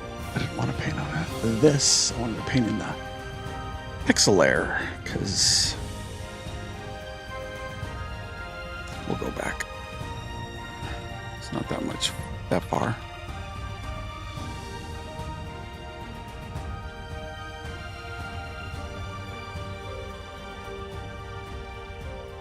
Okay.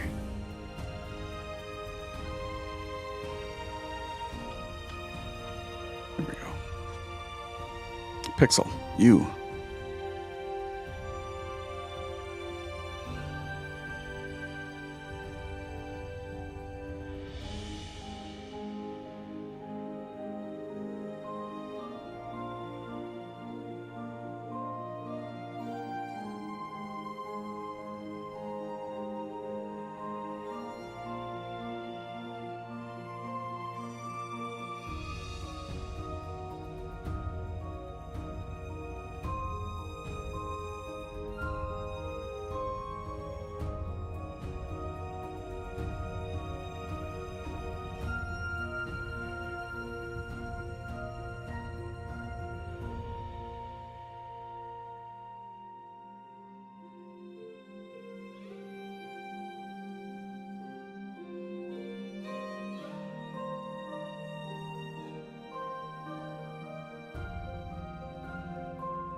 Do this instead.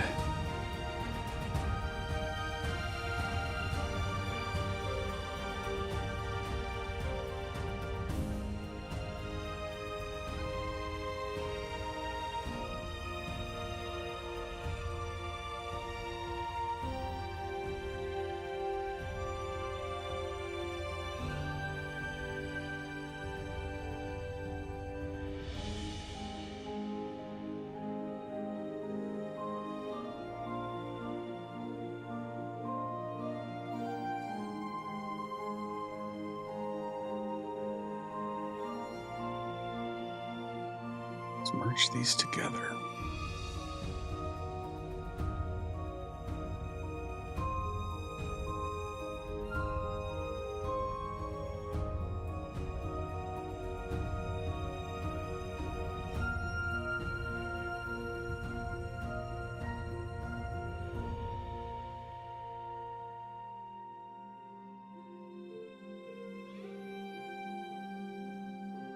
So it gives the idea that it's casting that light up there, which is all right.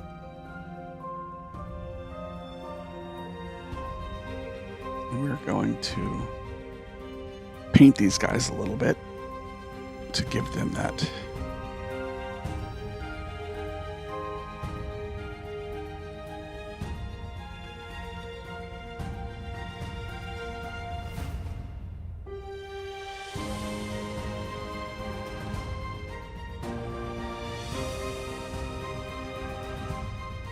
Probably go soft light instead. 75. Oh, maybe overlay 75. No, definitely 50.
Nope.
I don't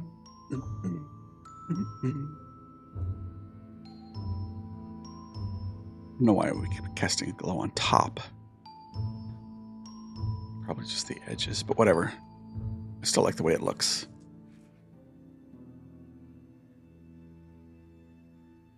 Let's get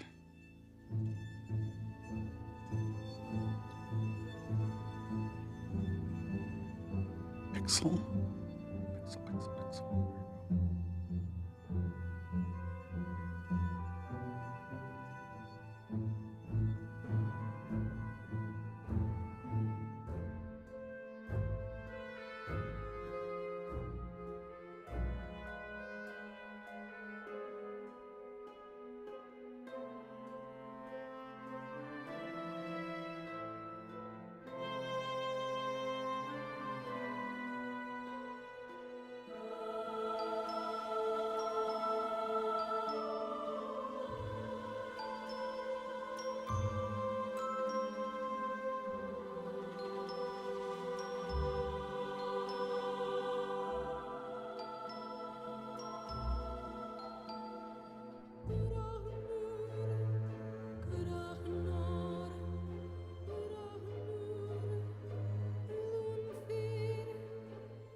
Let me fix that in Dungeon Draft.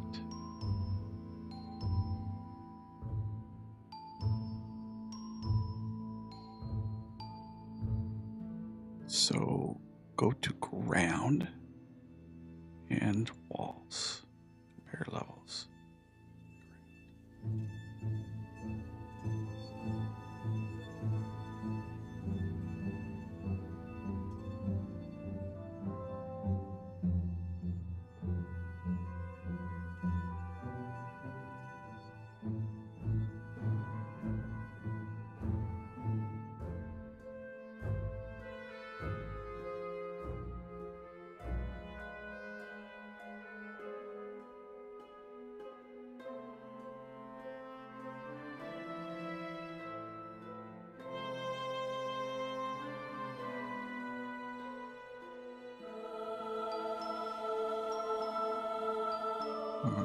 Great.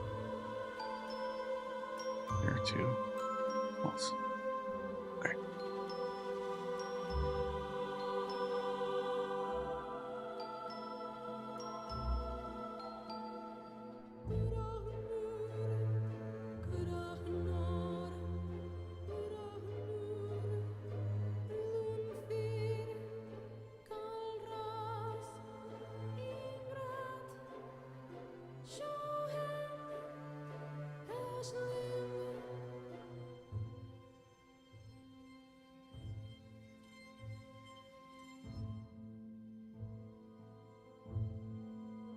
Won't really matter because these will be under the layers. But I just want to get them so where I don't have to worry about seeing blue. So I need to be careful here.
Feels like I've been doing this for like 5 hours. It's only been 2.5 hours.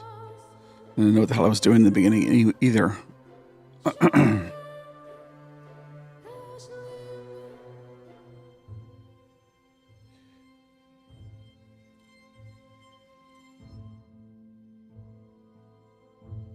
right, let's see.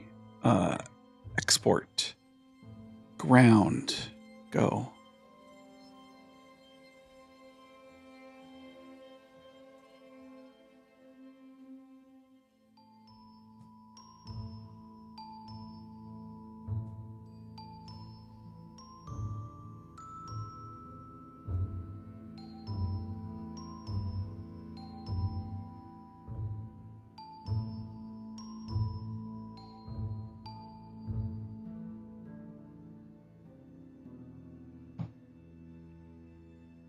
It's warm here.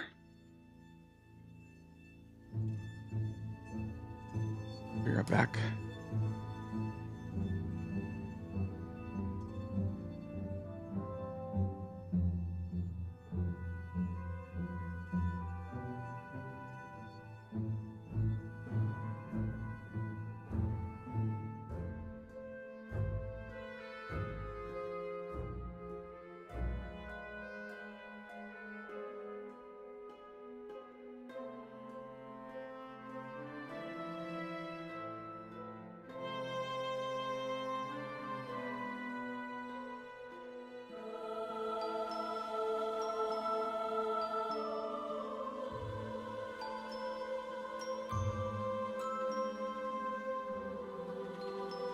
It's D&D, solid 10 D&D. What's a good word? How are you? Wow, that's big. I don't want it on vertical. Okay. Just making a map, trying a new technique. You know how it goes.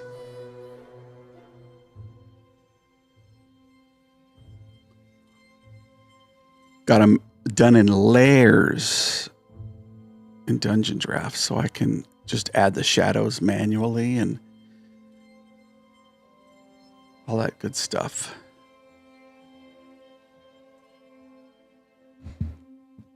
What's up, Whiskey River? Work stuff? Did you tell him to reboot and call you back?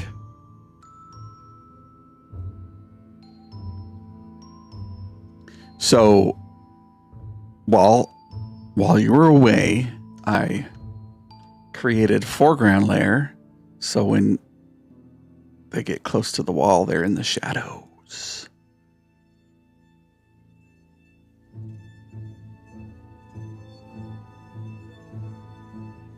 So when I export this specific shadows layers, I can export it as the foreground. And then it just goes in the VTT because the VTT supports Z indexes. It's pretty cool.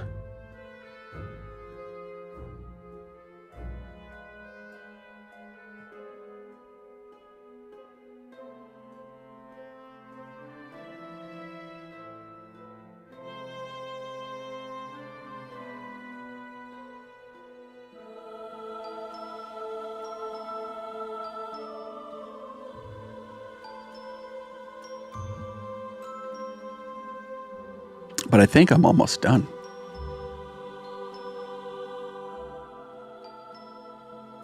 I gotta add the rocks. Let's go find some rocks to kick.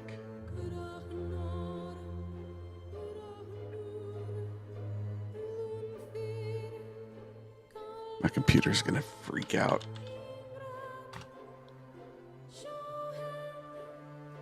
It's like, why are you making me search through 8 terabytes of assets?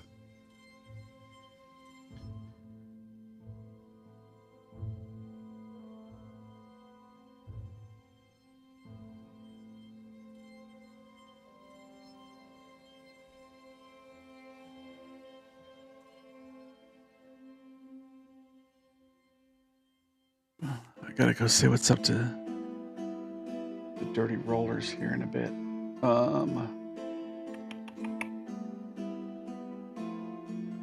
I need to add. I have rocks here, but they just don't feel like they feel right. You know what I mean? Whoops. Maybe we put them underwater. And then give them shadow.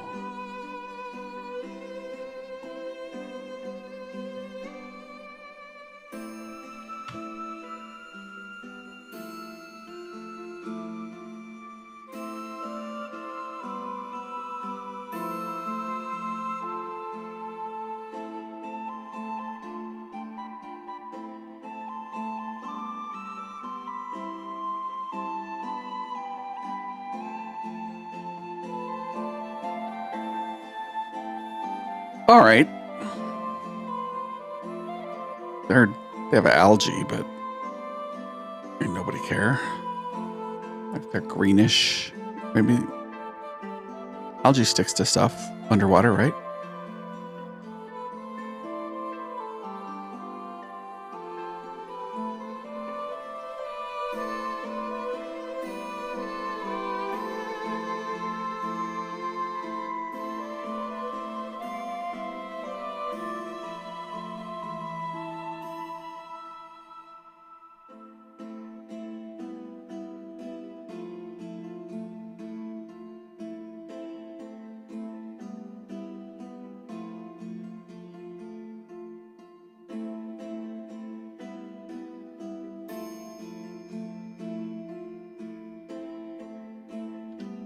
And then I'm going to change what I was searching for and search something else.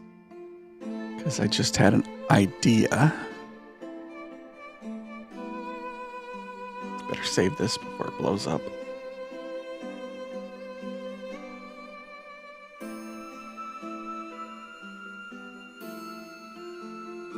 Save.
All right, let me get these shadows lined up.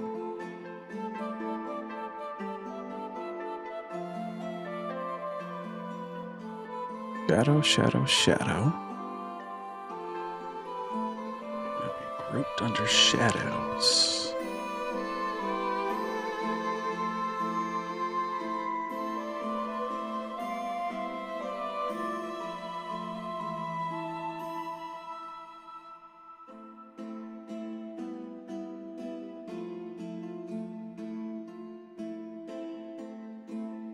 Well, that's okay.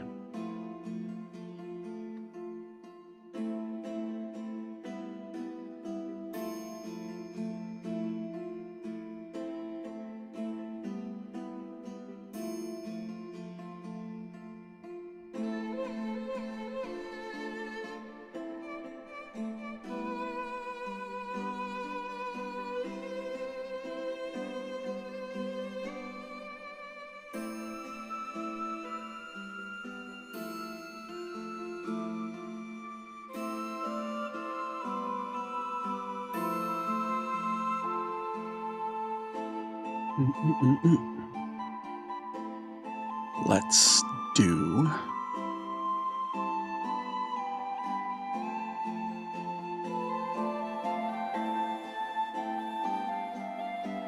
oh buddy, come over.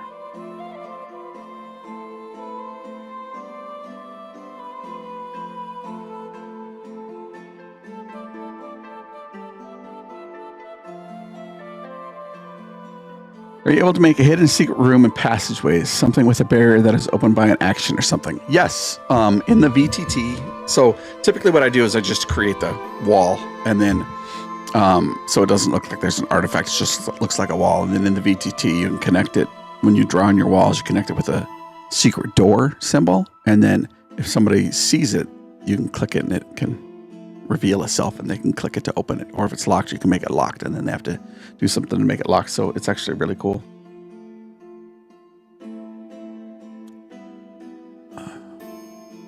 Okay, this is Night Grid Public Pixel. I think that was Night 2.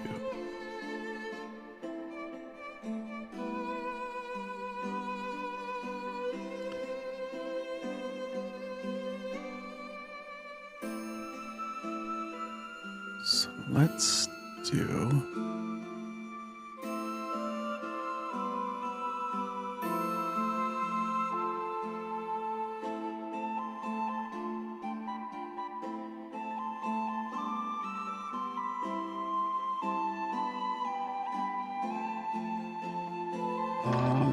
let's call them shadows.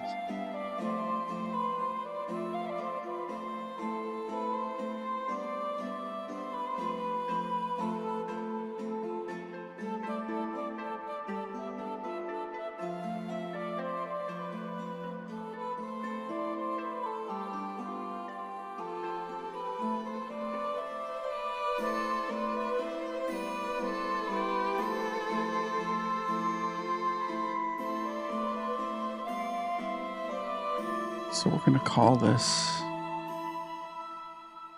Night Background Gridless. It's, 32 by 48? Night BG 32 by 48, 100 pixels per inch, gridless. Just going to copy that so when I make a grid,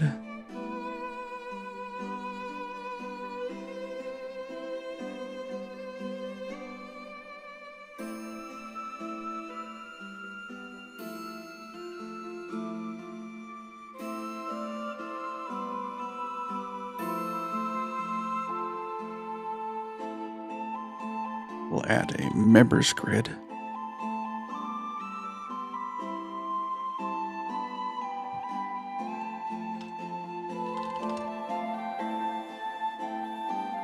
Which is a little less annoying.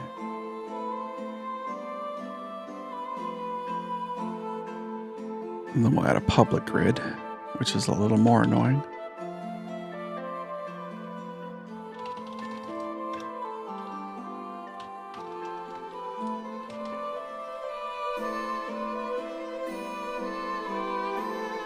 think those are our nighttime scenes.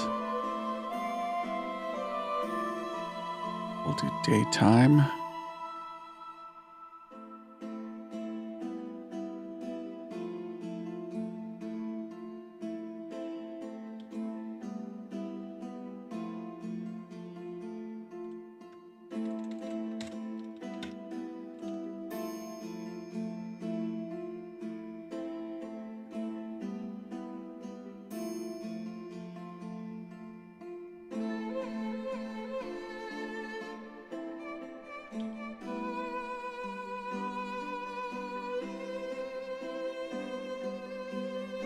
That'll be Day, my friend, Day Walker.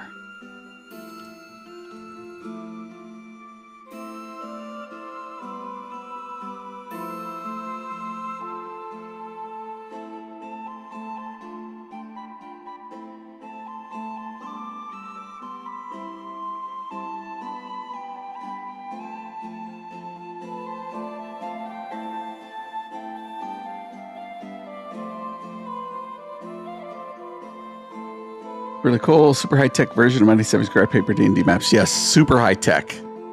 Super high-tech. It's pretty awesome, too. I mean, honestly. They thought of everything. It just came out, like, right before the pandemic. They started building it, and then it took off during the pandemic. But they thought of it. It's like got video feeds where you can have, like, Zoom conferences, but in the application, and then audio and everything else, and it's actually pretty cool. Okay, did I get everything? Let's go see. Be creative, convert, input. So I've got all the shadows, I've got the grid versions and the backgrounds. I think that's all I need. And so I didn't create this, but I just compiled it. And I always like to show it off. So here's FFmpeg. A lot of open source softwares use this. It does video and audio, or video, audio, any media. Yeah, audio. You can add ambient sounds to your map, so background music, and then you can add the audible area of effect. As you get closer, it gets louder, and then as you go away, it gets quieter. It's really cool. But I created this script, and so I don't have to convert things to convert things to WebP format. It does it in. It'll take any. I mainly do MP4s to WebMs. It'll take this PNG and it'll reduce the quality 60% WebP. And the reason why I say that it's important is I don't have to export in a whole bunch of different maps to just run the script. And I say this every time I do it because it's like super helpful to people. Like instead of trying to export it every time, I just click a button and I just wait, and it just did all 8 of those, right? But we'll take a look at it. Let's group them in type. So we have PNGs on top, WebPs on bottom. And when you look at the details, this first one, 24 megs, is now reduced to under 2 megs. And when you look at the quality,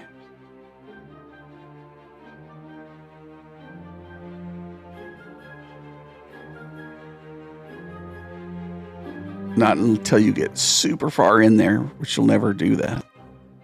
So it went from 24 megs to 2, which is kind of a big deal because you upload these assets onto your VTT and then the players or the people playing download them. And so you can imagine, you know, instead of doing 100 meg, you're now doing 10. So it loads super fast. But I just realized that my little guy's here and he doesn't need to be.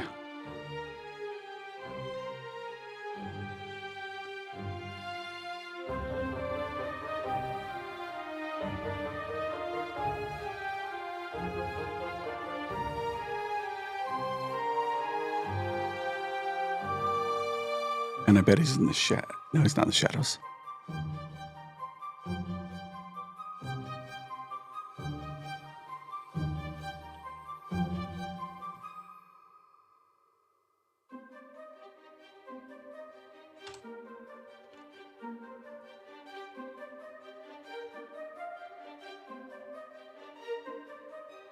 Night.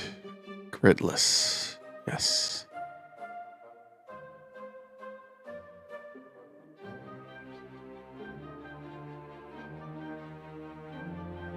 I don't want the shadows on again, since they're going to be foreground.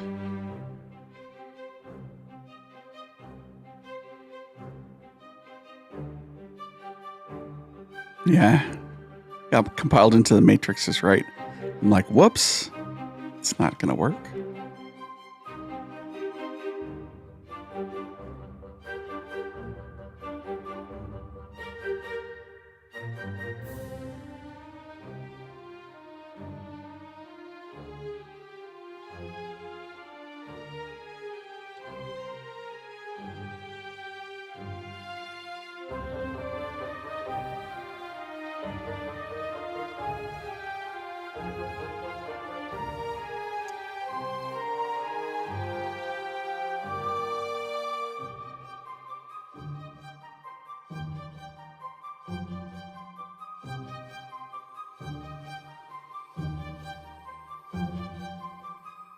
I left the grid on, or the shadows on the other one too. And I didn't need to, which is good that I'm redoing it. Remember, there you go.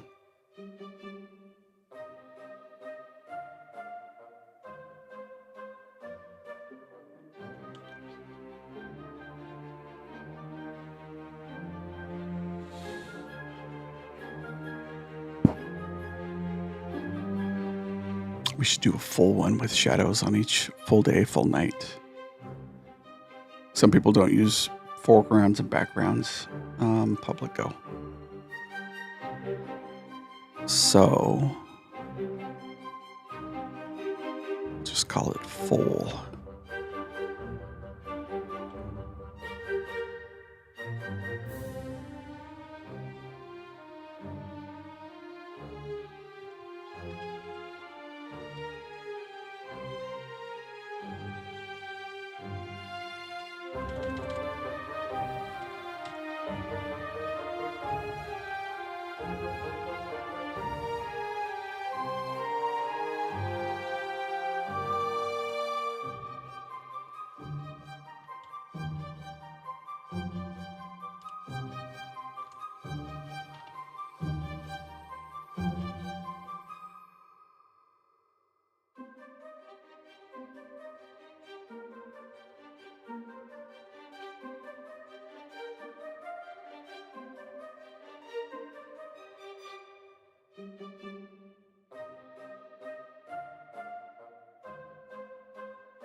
I'm getting hungry. It's got to be close to 5.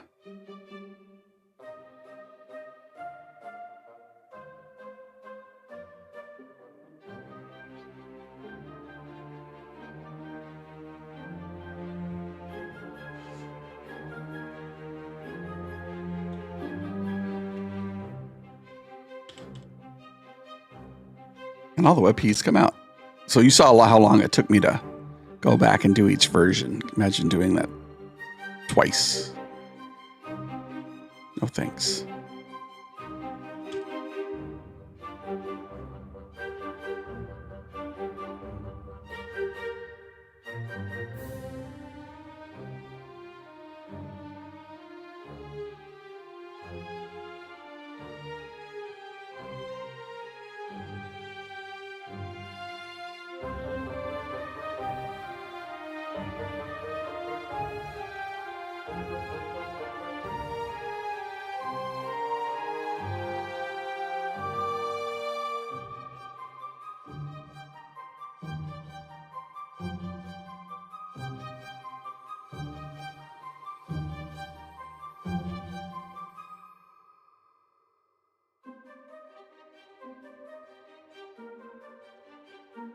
Lunchtime, nice. 2 hours behind now? Is it 2:30 lunchtime or is it 1:30? I always forget. Or is it like 12:30? Hawaii time.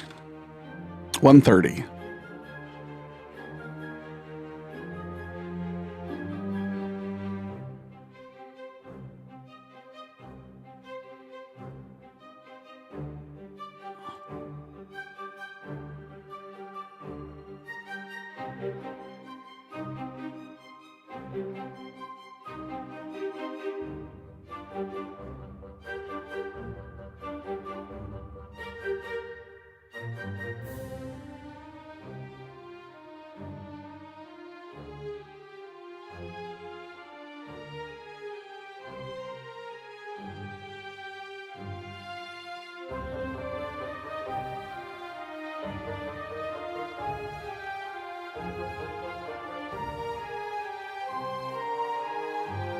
And stop recording the video. I just put it in a time lapse, so there's no audio. There's just a song playing over it. And I will show you the VTT. It's just got to start up because it's a virtual server on AWS. You know.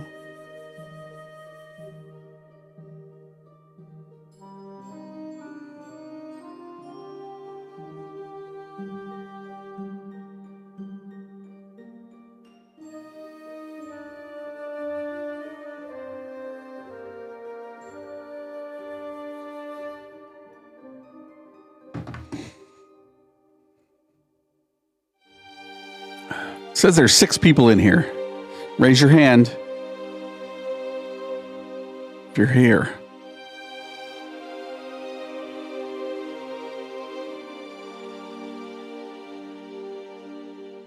I'm here. Oh, no. I just called them out and 2 people left. They didn't want to raise their hand.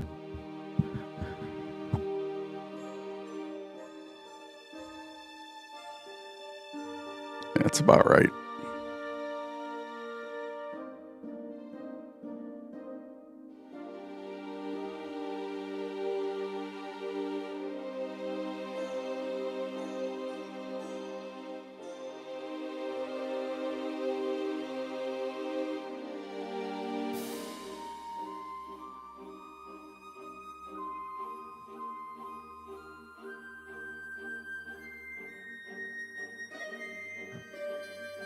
I'll probably be making another one tomorrow now that I'm getting this new technique down.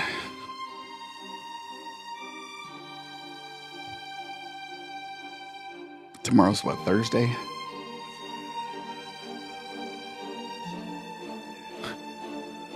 Shut up.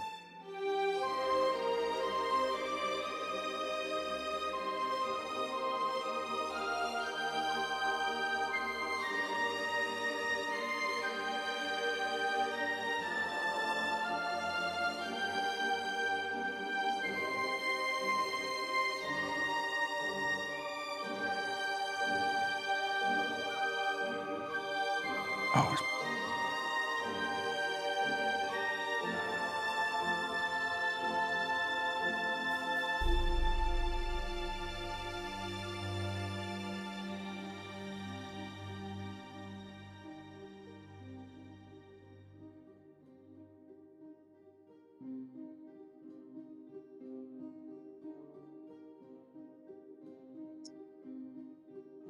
All right, here's the application. And this is where I make all my maps. So let's make a map called Abandoned Temple Entrance. It's unreleased. Lighting, nope. Ambience, nope. Let's go find worlds. Scenes. So we're gonna upload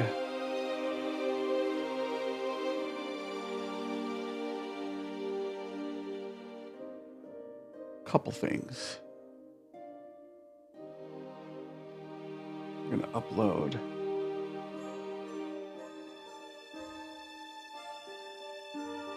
actually I gotta do all of it. Let's just do background gridless, night gridless. Let's do night first. And let's upload the shadows.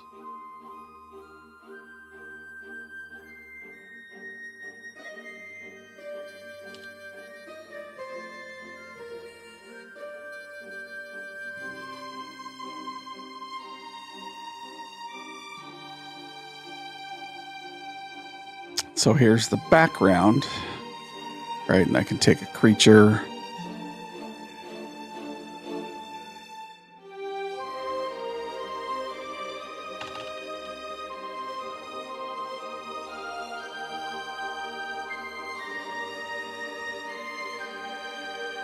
And since you can't see in the dark,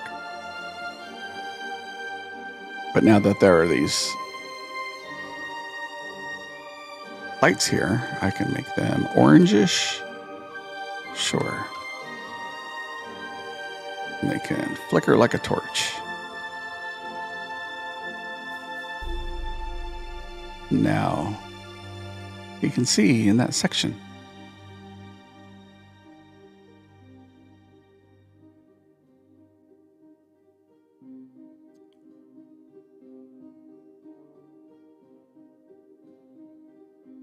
We will go see if we can select this.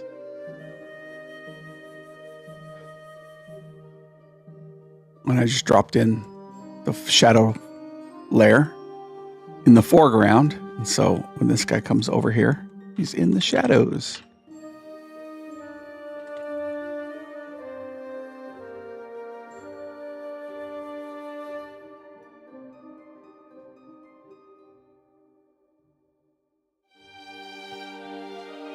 Pretty slick, huh?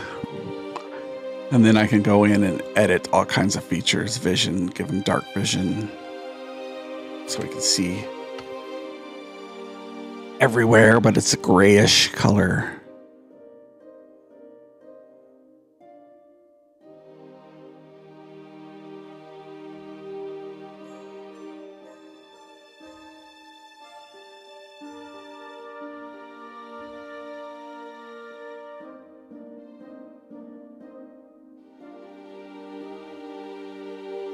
And then I can change there.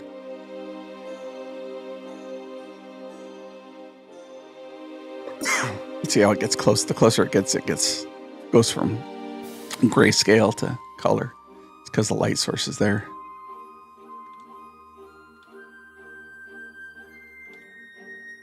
If I wanted to make the light source to do something else, energy field.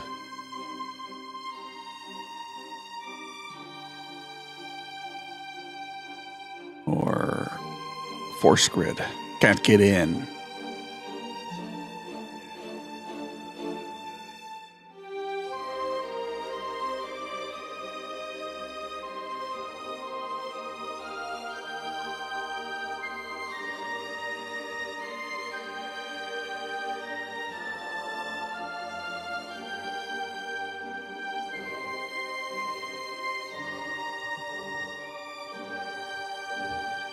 And then I can wall it off.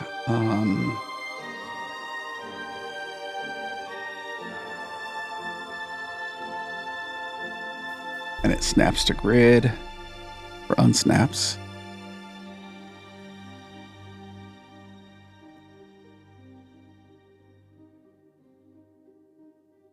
Hello, you're in the way, buddy.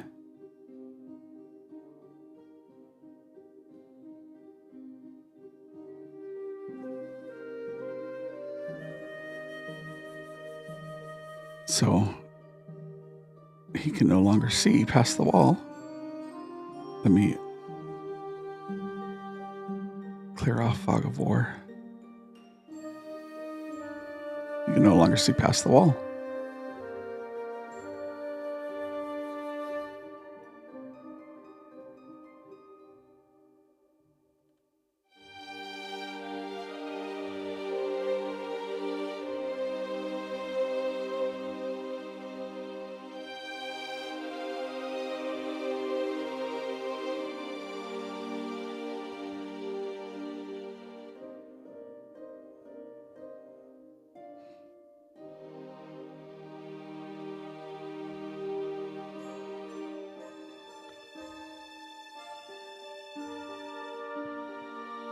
Looks like a beauty.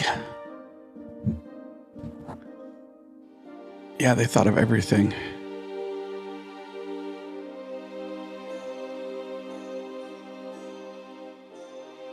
Like if I wanted to, like seeing as how that, there's a wall here and it's probably 10 feet high. And I said, oh, that doesn't, that's just not.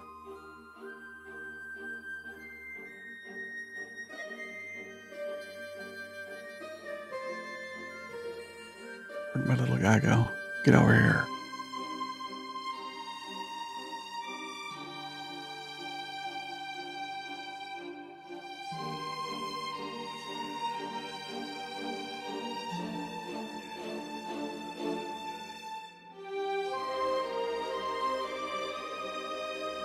Kind of blocks it off.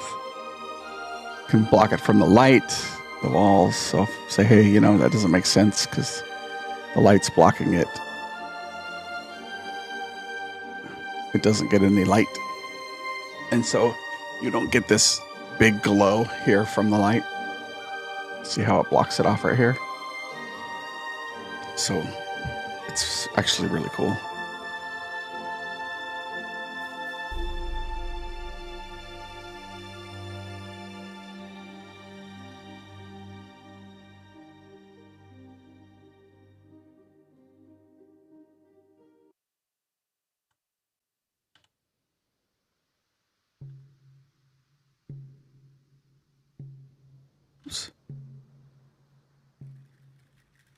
You can copy and paste and it'll do the same thing, block exactly how you have it set up.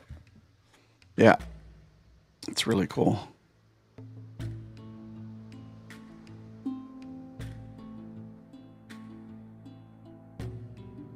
Because if I'd removed it, then that light would show on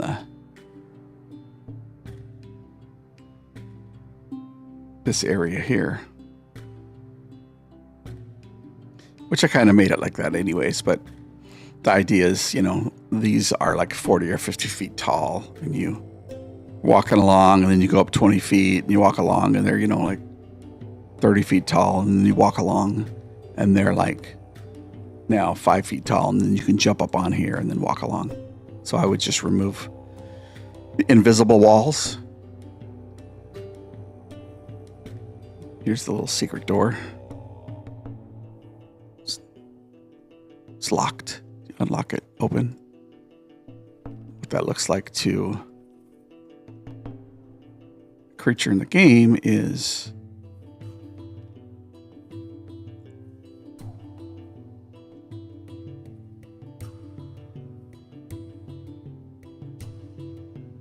couldn't get through there until they opened the door and they can get through.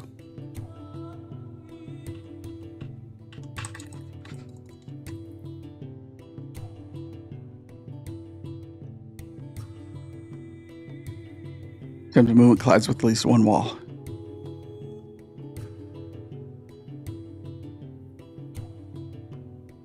Bink.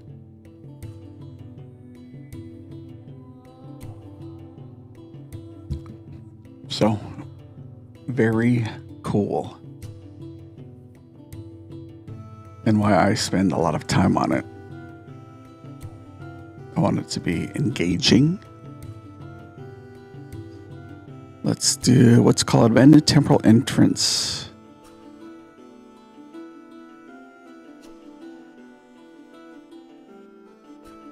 Night. You can make the grid. I want to make the grid red. Probably can't see it very well.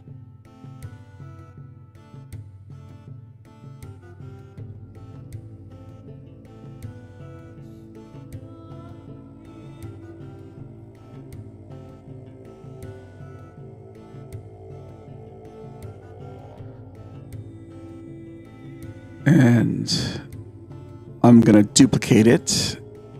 And I'm going to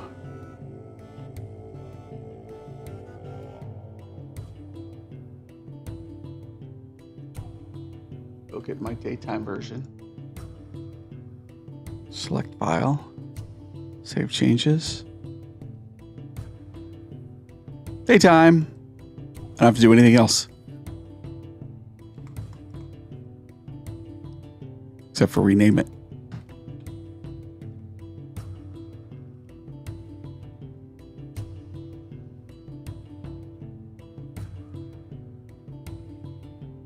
We're done. Which is super cool. See an artifact I gotta fix. It's right here, but it's okay. I don't mind.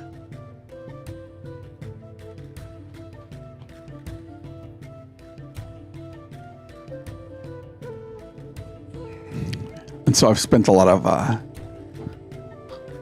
time in here making stuff.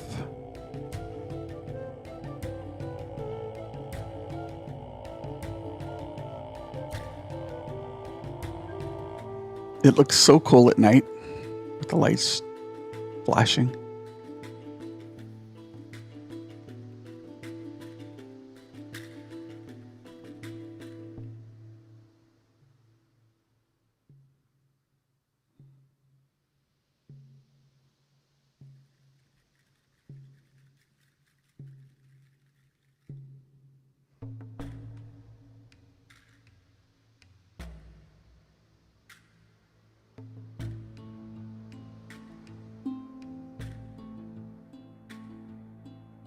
Grimiglet Graveyard at Night. Winter version. Regular version.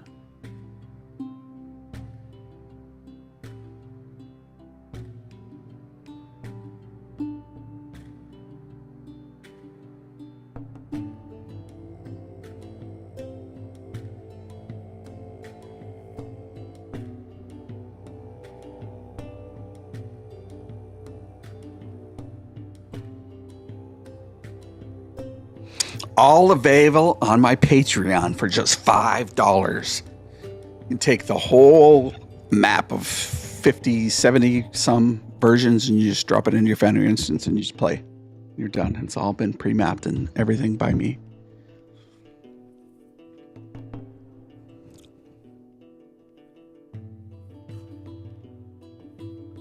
Some maps are obviously better than others, like everything, but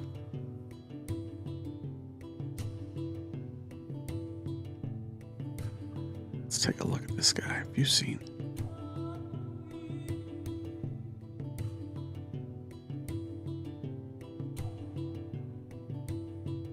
Yes, I overuse these archways, but it's cool because you can walk underneath it. And the trees. Like, let's activate this one.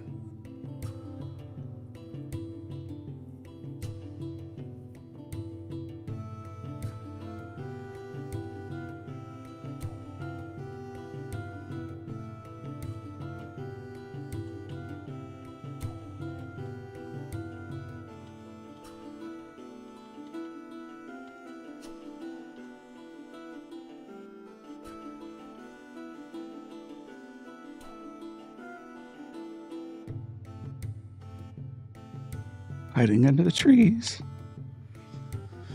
Anyways, it's 5 p.m.